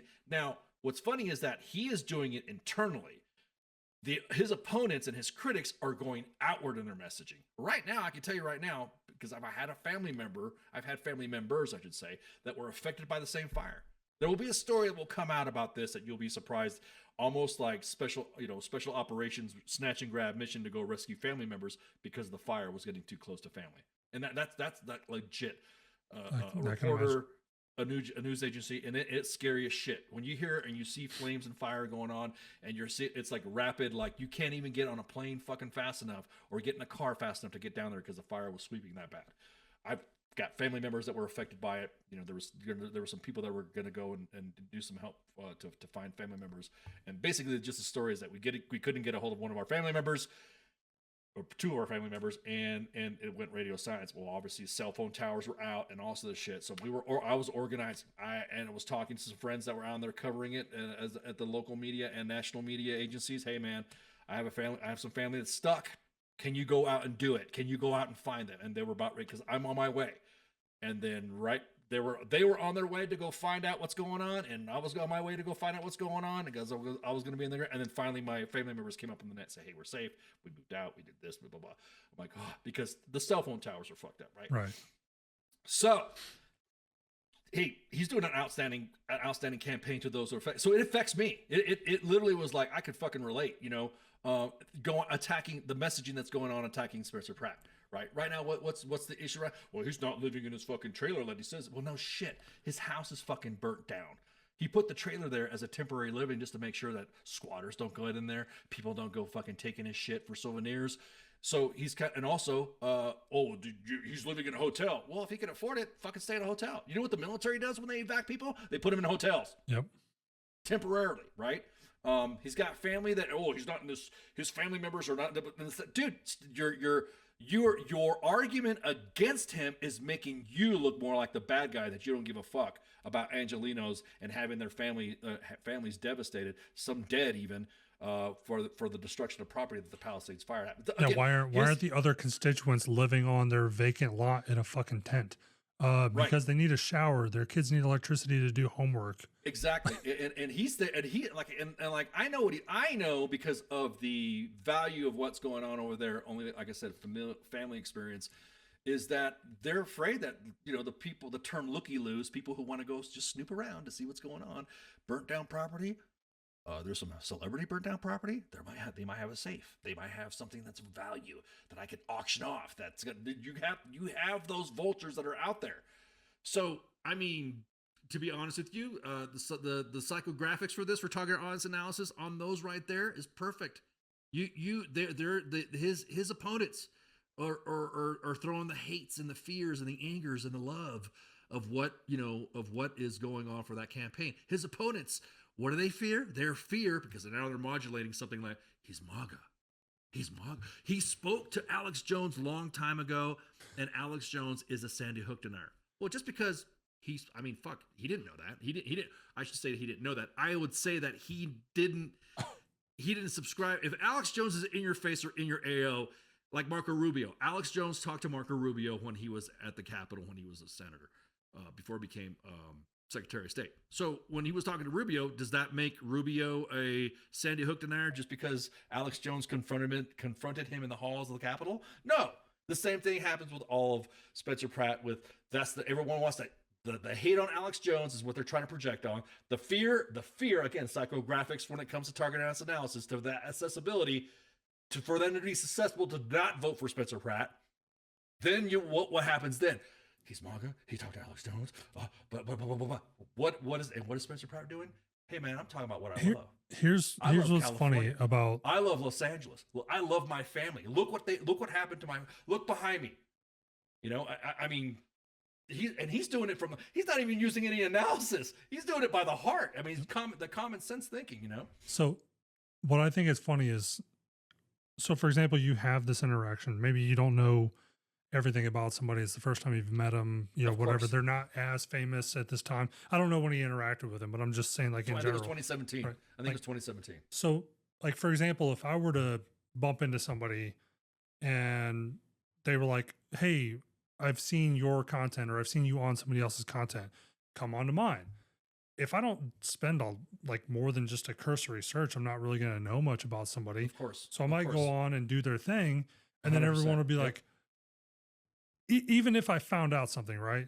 Like if I made the post and said, hey guys, I went on so-and-so show, but I later found out that blah, blah, blah, and this is his beliefs. People would be like, oh, you don't have to post about your drama. You could just not talk about him or not blah, blah, blah. So you can't win. You can't win. Exactly. Yeah. Also, everyone asked about about Spencer Pratt's symbols, the hummingbird. That's part of target analysis. That is the symbol that he's using for his campaign. Why? Why does he have a? It was like, why does he have a fucking symbol? Well, what he did was one time he was with his kids and he had a hummingbird feeder, and the hummingbirds were flying all around him. Like I'm not saying that, it was like a Disney moment, like, and no one was surrounding him like Ace Ventura, but it was pretty poignant. Fucking, he's sitting there with his kid holding a hummingbird feeder, and all these hummingbirds are surrounding him. It's almost like the white and olive branch. It's almost the white dove and the olive branch, I should say, or like the Red Cross and the Red Crescent. Whatever symbol you want to use, he capitalized on that because it hit. It hit. Look, I'm here. Like, just all I got is my kids and the hummingbirds. That's all I got, and my family. That's what's keeping me going. That's what's keeping me in the fight. He posted a video. Hey, look, here's where I'm living. Now here's where my opponents are living, and he's showing their mansions. And I'm like, dude, that is freaking genius. Yep. You just can't get the how do I say this? You just can't. The authenticity. The authenticity. There you go. That's with me, is like, as a marketing media guy, and I do consult sometimes to other media companies and work with other individuals. And I'm like, well, I have a nickname that I'll bring that up when the future episode of our episodes here for Psyop. I will bring up in conversation, and now I'll just leave it from that. That you get this. This is the moment. This is it. This right here. For me, I almost lost family members in that fucking fire. So for me, it hit. I wish I could vote in California, but that means I would have to live in California to be there. And I don't have a lot of stuff that would be illegal in California because they don't like guns. And so it's just one of those things to where he used that symbol, that susceptibility. You're susceptible to understand Spencer Pratt's message, right? Of what the fuck did they do to these fires? This is what the fires happen, and this is the reason why. The best part about it is that this is one thing that I love about X, is that, man, you could just look up something, hit the search, and bam, you'll find. I've seen posts and messages and campaign slogans that have gone up, and I'm like, oh, he talks about this, huh? Well, let's see what he said. Let's look up. Let's look at this topic, and you can see that individual's flip-flopped. You can see that individual's changed his mind. Yep. You can see that individual doesn't give a fuck about Americans, or doesn't care about, the security of schools, or doesn't care about guns, or does care about guns, maybe too much. That's the best part. That's my only thing I like about X, is the fact that, because right now I'm a little biased because they suspend one of our pages, but that part about X is awesome. Is that it is a true platform of a good database to go back and say, so and so tweeted this out. Let's see what it. Sometimes I'll do it too. I'm like, what did I change my mind about that? And I'm like, what did Ken say? And I'm like, oh, TheIOGuy said this. I'm like, oh shit, I said that? What happened? And then I go through the threads. I'm like, oh shit. And then I'll repost. You might have seen reposts that I do. Hey, I said this back in the day, but I changed my mind because this would happen, blah, blah, blah. It's not, I don't have to do it, but I just feel like, what was it that got me to change my mind? Just like when someone goes from being a progressive, and then they go center, and then they go to the right, and then they fringe, and back and forth. Somebody who was a Republican who goes back and forth and all that. I like being unaffiliated anyways, because people don't know. I get asked, dude, what are you? I'm like, Ken Ramos. No. What are you politically? I'm like, oh, I said I'm unaffiliated because there's some things about the left. I would say the progressive type of mentality. Some of it's common sense, and then there's something about the right that I believe in. All that I don't. Everyone's like, well, I'm a single issue voter. I don't believe in that shit. If someone doesn't believe that, I said, yeah, but you got to think about the nuances of that. And that's another thing too. The best part about our government is we're so intertwined in a lot of things. We have lost the discussion of compromise. So now it's like, I don't give I'm noticing my circle now is, I don't want to say abandoning me, but kind of like ignoring me because I support immigration reform. I support immigration reform and illegal immigration enforcement. And so I'll post a fucking, a video from the CBP. Fuck yeah. Fuck this hardcore video. Man, get them out of here. Like that. That used to be progressive thought. That used to be a progressive movement. So when someone's like, oh, you're just a fascist. You just jackbooted. You just like these jackbooted thugs. I go back, go on X, search Hillary Clinton talking about illegal immigration. Bam. And the next, and then I go, oh, wait a minute. What did you talk about this? You go, girl, Hillary. And then I go, the famous line on X, this you? What was what was the Elian? Was that what his name was? The Elian Gonzalez event. Yep. Yeah. And that was Janet Reno, and that was during the Clinton administration, and that was all the big hype, and everyone's like, and what was funny is that you look at the conservative side. Look, there's just some people right now that just shit post against Trump because they just fucking hate him. They just don't, even though if he's doing the most greatest shit ever, they're just like, what the fuck? Now, I will say, come on, dude, that's cringe. Or what the fuck you doing, man? Or whatever. I will say this: he's unblocked a lot of accounts, including mine, of that he interacted with back in the day in his first administration. And I'm glad that he's engaging, or he has his staff engaging. One of the things that the left doesn't understand, like wholesale seemingly, is the ability to have a preference for someone or their policies or whatever and still be willing to criticize them. Mm-hmm. Like people are like, oh, why would you vote for this person when on this one thing, like if you take the whole of their work over 4 years or 2 years or whatever they're sworn in for whatever office, you take their whole work and they're like, well, this one thing you posted about it several times. Yeah, I'm not happy with fucking gas prices right now. They can fix that shit. They need to fix that shit. It's fucking summertime here in the United States. What I like to bring back is then I'll go back to when the previous administration said the president doesn't control gas prices. And so then I'm like, oh, but they forget that. You see, that's another thing too. It's always these, I don't want to say out fringe. I just say the ones that like to critique a lot will be silent when it's something that they could possibly. I will say this. I am glad that X hid the likes. And the reason why I say that is because there's individuals out there that I would not expect to like my shit, that will put a like on my post, and they do. And you're like, oh, fuck, that person, dude. And then I go back, man, I was just squabbling with this individual like freaking a year ago about some stuff. Yep. And now he likes this post that I made. He agrees with this post that whatever. Because the way I see it, if you're liking it, you're liking it. That's just like, likes and retweets don't mean endorsement. Nah, dude. If you repost my shit, normally if you repost my shit with no comments on it, you probably agree with me. But if you post and say, look at this asshole, blah, blah, blah, because I get a lot of that too. This dick, he doesn't know what he's fucking talking about, blah, blah, blah. And then me, I'm like, ha, ha, ha, I gotcha. And then I swoop right in. And I mean, that's what we were told the app was all about. The public square, the be able to discuss. So this is a public forum where we could talk about and blah, blah. I'm like, fucking hey, then let's talk. So I've had somebody just sent me a message saying the reason why your space went out was because U.S. Army WT Moments got suspended and you're part of WT Moments. So it went after me, even though I'm the host, just for having. Yeah, I was about to. That's to say because probably because I was a guest. Yeah, probably because I was a guest. Yeah, probably because I was a guest on Trunktail. So. Hey, so to go back on the suspension. Here's what we got. Here's what the blank generic. Let me pull this up right quick. The generic thing that we got. I don't know why I haven't been wearing this the whole time. I was about to say, do I need to do my Alex Jones impression again? The reason why you were taken off air, Ken, was because the fact that you were. I'm protecting myself from your suspension. I know sometimes it's an insulator, baby.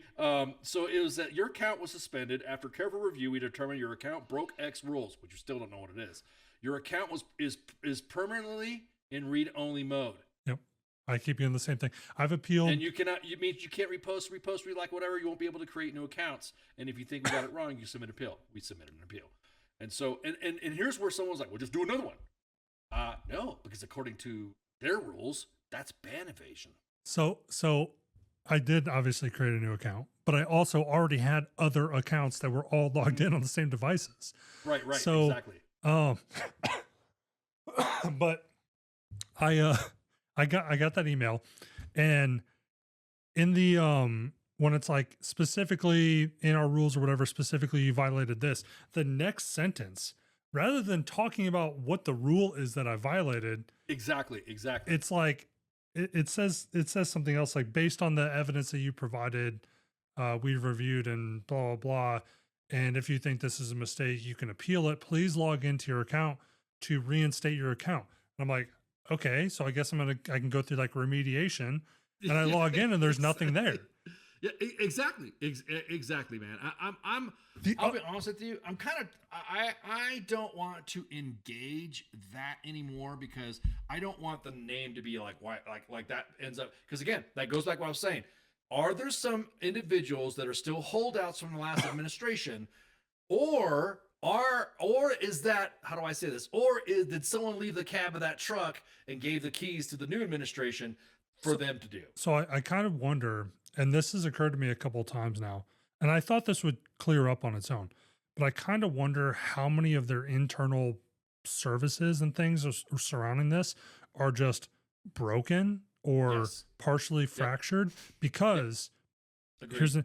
what I've shared GIFs before that have there's nothing pornographic about them at all, nothing lewd, nothing even remotely like it'll be like a dog, you know, shaking its head or something, and it's like this was covered for being reported as adult content or whatever. And I'm like, what the fuck? So I'll click the button to like appeal or learn more, but it pops up with an error, and it's trying to go to twitter.com.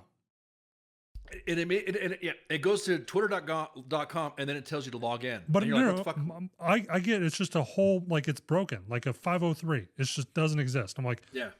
cool. It could be a dead end that and that's the thing too. I also think that individuals have still have access that you don't know about. Oh, I'm sure. There might be some individuals that still hold the keys Elon- to that power. Elon And- with his product pushes is really fucking cringe and annoying. Like he's like, oh, use XChat because it's encrypted. And I'm like, dude, now I just feel like you've given the keys to somebody. Like, Well, have you looked at the chats lately? They disappear. One time I logged, because you have your normal day-to-day stuff to do. For me, running WTF moments and WTF Nation Radio on WTF Space Force moments, and WTF Nation Gaming, we've got a lot of people there, right? That are operating that stuff. So all I do is just go through notifications. All right, everything's good on the gaming side, everything's good on the radio side, everything's good on the WTF moment side, everything's good on the space side. Everything's good, everything's running good. And then I go into notifications of whatever platforms we have. I'm kind of systematic that way, only because it just gives me a flow.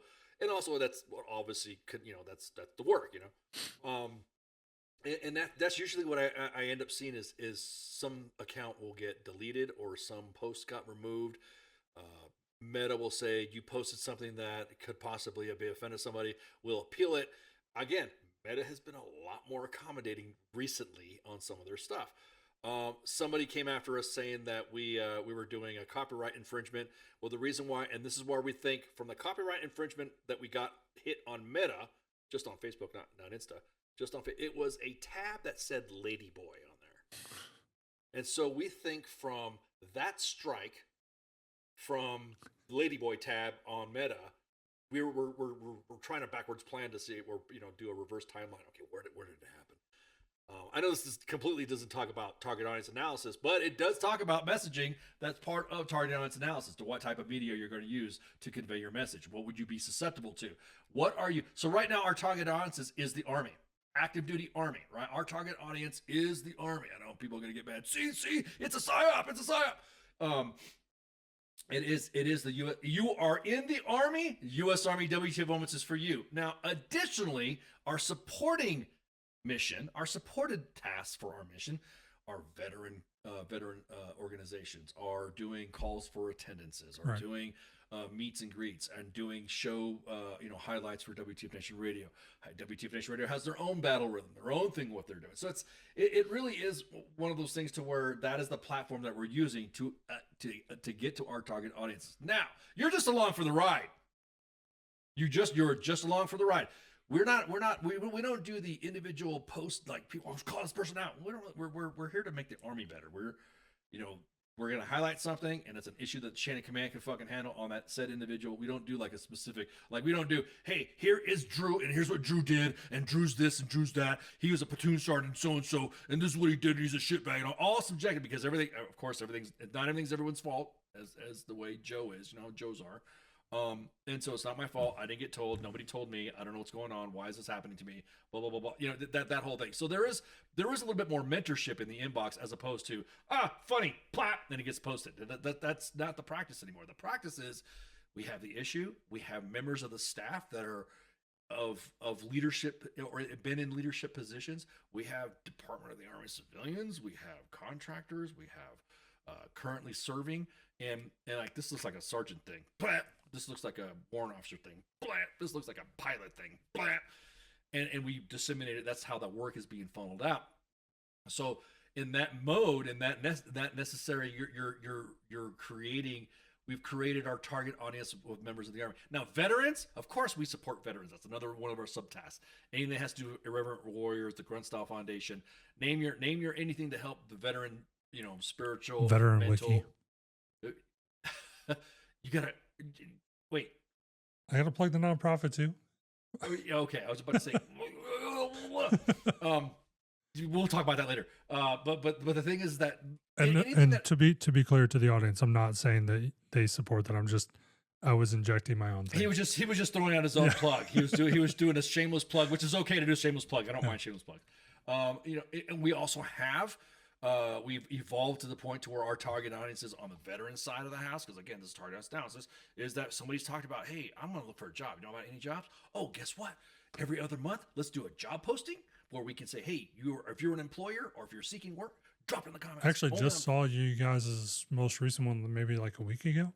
The veteran business post is what you saw. Oh, so okay. we have two of them. We have the jobs posts, and then we have the veteran business. Are you a veteran business and you want to show your wares off? Drop them in the comments. So I need to be in there for the veteran. So sourcing veteran-owned businesses for Veteran Wiki can get difficult sometimes because a lot of these people don't have websites at all. Like there's nothing Correct. for me to cite.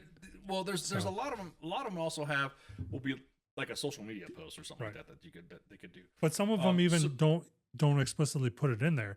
And we adopted the same like demographic. I don't know what you want to call it off the top of my head. But so are you familiar with Warrior Rising? Yeah. So when I was working marketing for them, one of their pushes for obviously current service members, dependas, veterans, their veteran spouses, or veteran dependents, if you want to call them that. And then one generation up or down. So if you're the parent of a veteran or soldier, or you're the child of a veteran, or one way or the other, like your business, you can go through their grant program if you belong to any of that, right? Or any of those demographics.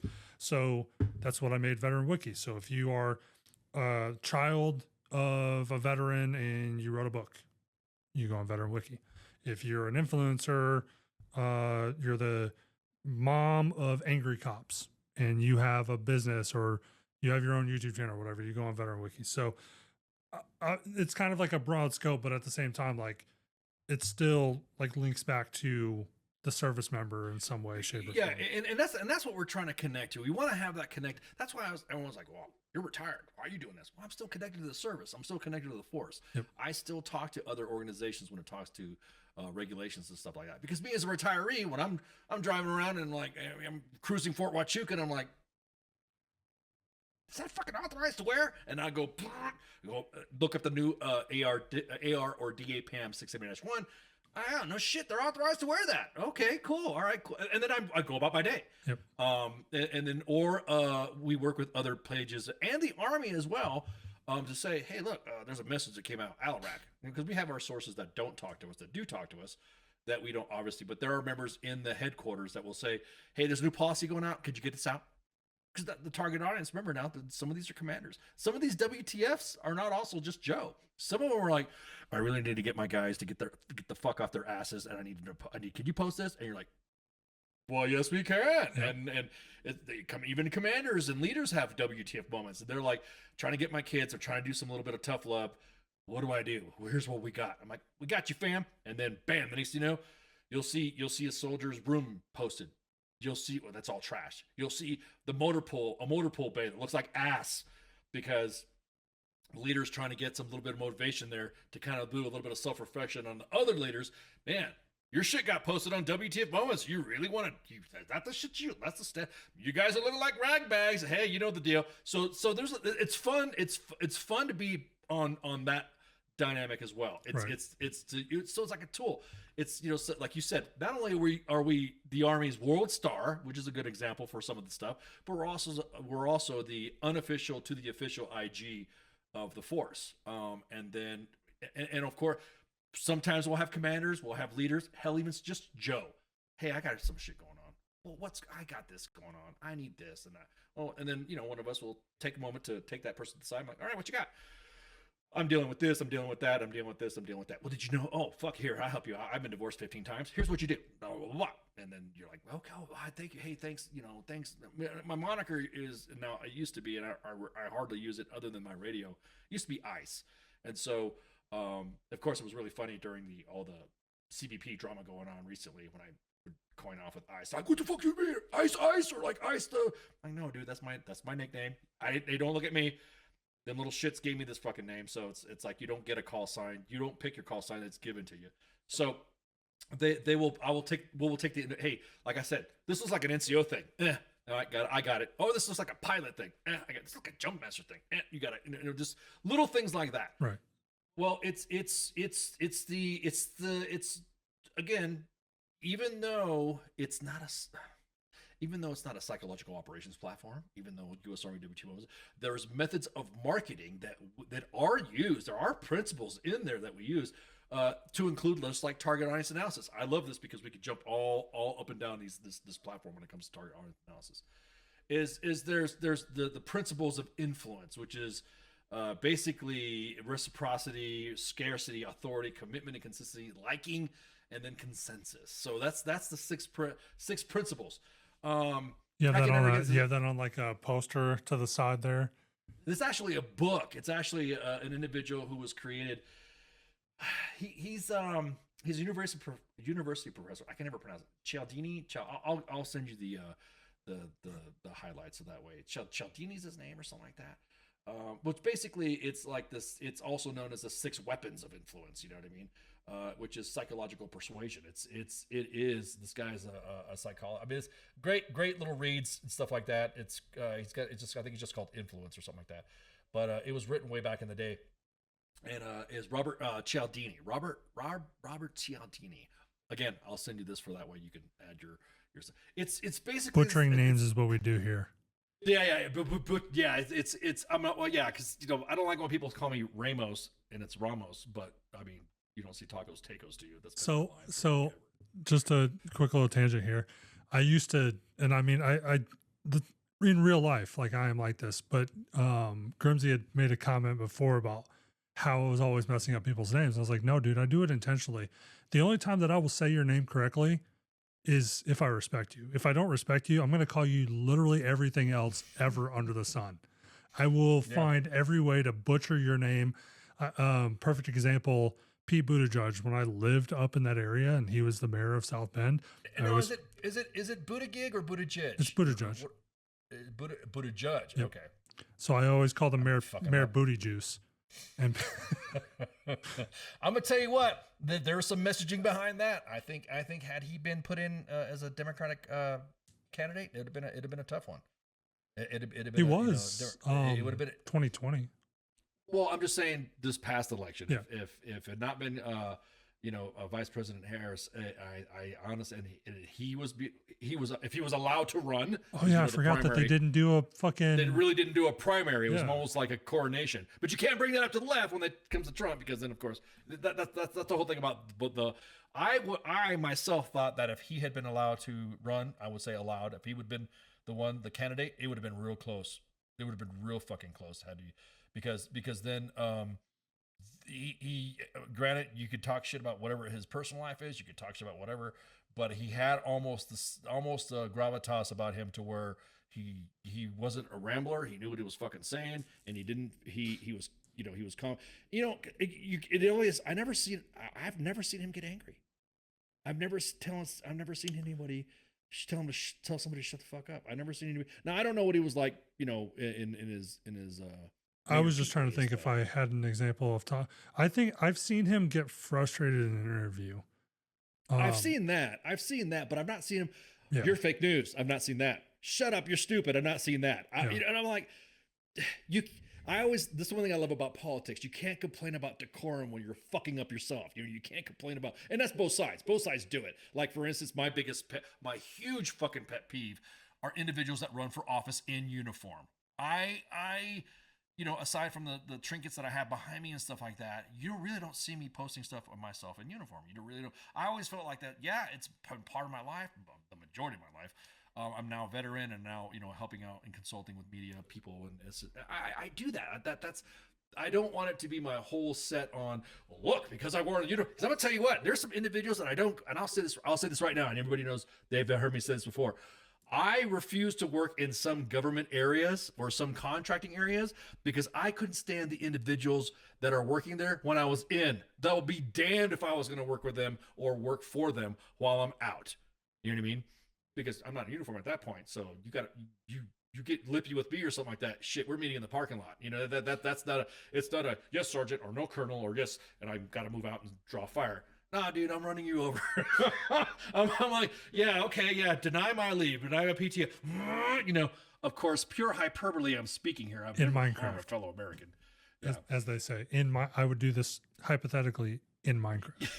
Yeah, in my mind, but yeah, so those right there, it's the fact that information that to go to continuing with target audience analysis that goes into that portion to where when you do something, of course, now there's a breakdown. There's also a media assessment that we do. There's also other assessments we do for the locale. And we work with other partners in the military, the other tribes, special forces and civil affairs, and sometimes non-SOF with military intelligence and other agencies within the government. Like USAID, well, they're not there anymore, but the U.S. State Department or something like that, that we get information, and non-governmental organizations like the World Health Organization or CARE or UNICEF or something. Now I'm just talking about the experience that I've had that will go in the future episode. But those things that you do generally are when we do the target audience, we put it all together, and then that's where we start building our products. That's where we start building on that. Because I don't want to get into because that's going to be because the intro and the discussion of what terms are, what these first two episodes are about, we're going to get into the application of stuff later in further episodes, especially when we get to the Hollywood side, especially when we get to who we worked with in other government organizations and what other, all the way up to what's going to happen, soon with the deactivation of a Psyop group, which yeah. So we're going to get into that. But my biggest thing is that I wanted to cover here just standard overlay of target audience analysis. Again, we could do an 18-hour podcast on just target audience analysis. I'm sure. And I'm pretty sure you've looked. I've sent you manuals, and I've sent you books, and I've sent you some other stuff of what it entails. And people are like, "Holy shit, you guys just don't shitpost." I'm like, "Yeah, we don't shitpost. We have other authorities that we follow." One of the things that I always hear people talking about, and this goes into the next, now that we're breaking out of the TAA stuff, is PSYOPs and white, black, and gray Psyop. Now, a Psyop is a psychological action that has been conducted by the target. It's conducted by non-psychological operations personnel. Now, that was the older doctrinal term, but there's other doctrinal terms that seem to have changed it to where it's now conducted by military forces that were there to be a part of the Psyop. But I'm going to tell you what right now. There is no JTF commander that goes, I got to talk to my Psyop guy. We can't do this shit until Psyop happens. You've been on the OBJ before. You understand. I don't think there's ever been a briefing where you've had a Psyop guy go, all right, now I get to approve this plan. That's not how it fucking works. Yep. Everyone likes to throw this doctrine in like, we're part of we are part of the planning process. We are part of the air tasking order process. If you in a good relationship with your IO working group and you're working in a good staff, it all synergizes together where you're just there. Everyone's going ooh and ah about your leaflets or your radio messages or something like that. So on that note, because we're about to hit the 2-hour mark, I want to leave that as our cliffhanger and come right in episode 3 talking about all of that. So there black, you go. white, and gray. Black, white, and gray, and then psychological actions. Because that's another part of, now that target audience analysis is out of the way, that's now what happens when you start employing your products and you start disseminating. Because when we get to that part, man, it's gonna be fun. It's gonna be real fun. Especially like I said, I can't wait for the Hollywood episode. The youngest he wanted to be here to ask you some questions about some things. Sure. And so he's going to hang out with a friend today. And so that's the more important thing. Like, he wanted to do this, but then he was like, but it's a weekend. I have a friend and I can go to his house and hang out. So I'm going to do that. Self-care, man. Self-care. So no joke, right? So our kids, well, specifically the younger two now, because they're not old enough yet to have like free roam of things, they have to do an hour of what outside time is our generic term for exercise, or literally going outside and playing for an hour. Yep. So like we have a treadmill and stuff. So they have to do an hour to earn any of their devices. They can't turn on a TV. They can't jump on an iPad. The only thing they're allowed to do is like the school issues them a school device. If they want to do homework, they can sit down, in the dining room or whatever and work on homework. But outside of that, they're not allowed to do anything until they've done their outside time. The other day when I was like, hey, do you want to be on here after we had scheduled this episode out? He was like, yeah, but I want to do some research. And then he got on the treadmill, did his time, and then sat over here next to me on the couch. And I didn't realize what he was doing. I was just watching something on TV, and he's sitting there. He's got a bunch of different tabs open, and he starts asking me questions about stuff. And I was like, what? He's like, do you think these would be good questions to, he couldn't remember your name, but he said the PSYOPS guy. And I was like, maybe. I'm like, I don't know. Ask him. So he's like I said, he's a historian. He loves it. But yeah, and he's super excited to go back up to brag with me. So once we get all those details hashed out, I have actually ordered Rode lav mics so that if they want to do something in person, I go up there, we can film in person. Of course. And have them mic'd up, because I have. I mean, I'm leaning the wrong way. Right. Well, guys, what Drew's talking about is that the Psyop series is not just going to be me. There's going to be other individuals within the Psywar community that are going to talk as well. So, and we're setting that up to where I get asked a question: how come there's no movies about Psyop, or how come there's no movies about this, or because I always say it's a protectionism thing. Yep. I feel that if a lot of information that truly came out about Psyop were to actually have come out, it would destroy lineages and fucking legacies of other individuals who said they did what they did. You know what you were talking about earlier about your living will stuff? Maybe there's an opportunity to actually film and schedule that episode, and just every time, like, set the reminder the day before. Okay, I'm still alive. Let's push it back again and just keep doing that. Yeah, that's true. That's true. Yeah, it's a lot. There's a lot of stuff. And again, I do appreciate you, getting this set up. Yeah. Appreciate everyone's time. I mean, I feel like this series as a whole, almost kind of belongs on its own channel, but why? Well, I mean, I think the way the Trunk Tales is working is that you're trying to understand the information environment, and you asked, hey, what does this mean? You're a Psyop guy. I keep hearing about Psyops, and it's a Psyop. Yep. And then I'm seeing individuals, and I myself have seen individuals like, oh my God, dude, that's not what it means. So I appreciate the opportunity. That was like I said, I see this as a perfect springboard. Maybe there will be some other Psyop stuff out there. You never know. So you never know. Delete my shit, Nikita. All right. Well, Ken, thanks so much for coming on. Thank you again for your time. For those that are wondering, the next episode, as you've probably seen, at least on X, I've updated the bio where instead of saying new episodes and live on blah, blah, blah at this time, now it says new episodes whenever they're ready. So awesome. Be on the lookout for future content. I definitely would much rather do this and let it be, broad and detailed. Yeah. I do. Yeah. So I'm saying I could have gone. I thought that's where I had my own notes to go. Don't talk about this. Don't talk about that, because that would have led to another 15 other tangents, another 8 hours worth of content. So. Yeah, Ken, thank you so much, guys. Thank you so much for watching, and we will catch you as always in the next one. Take it easy, guys. Trunk Tales!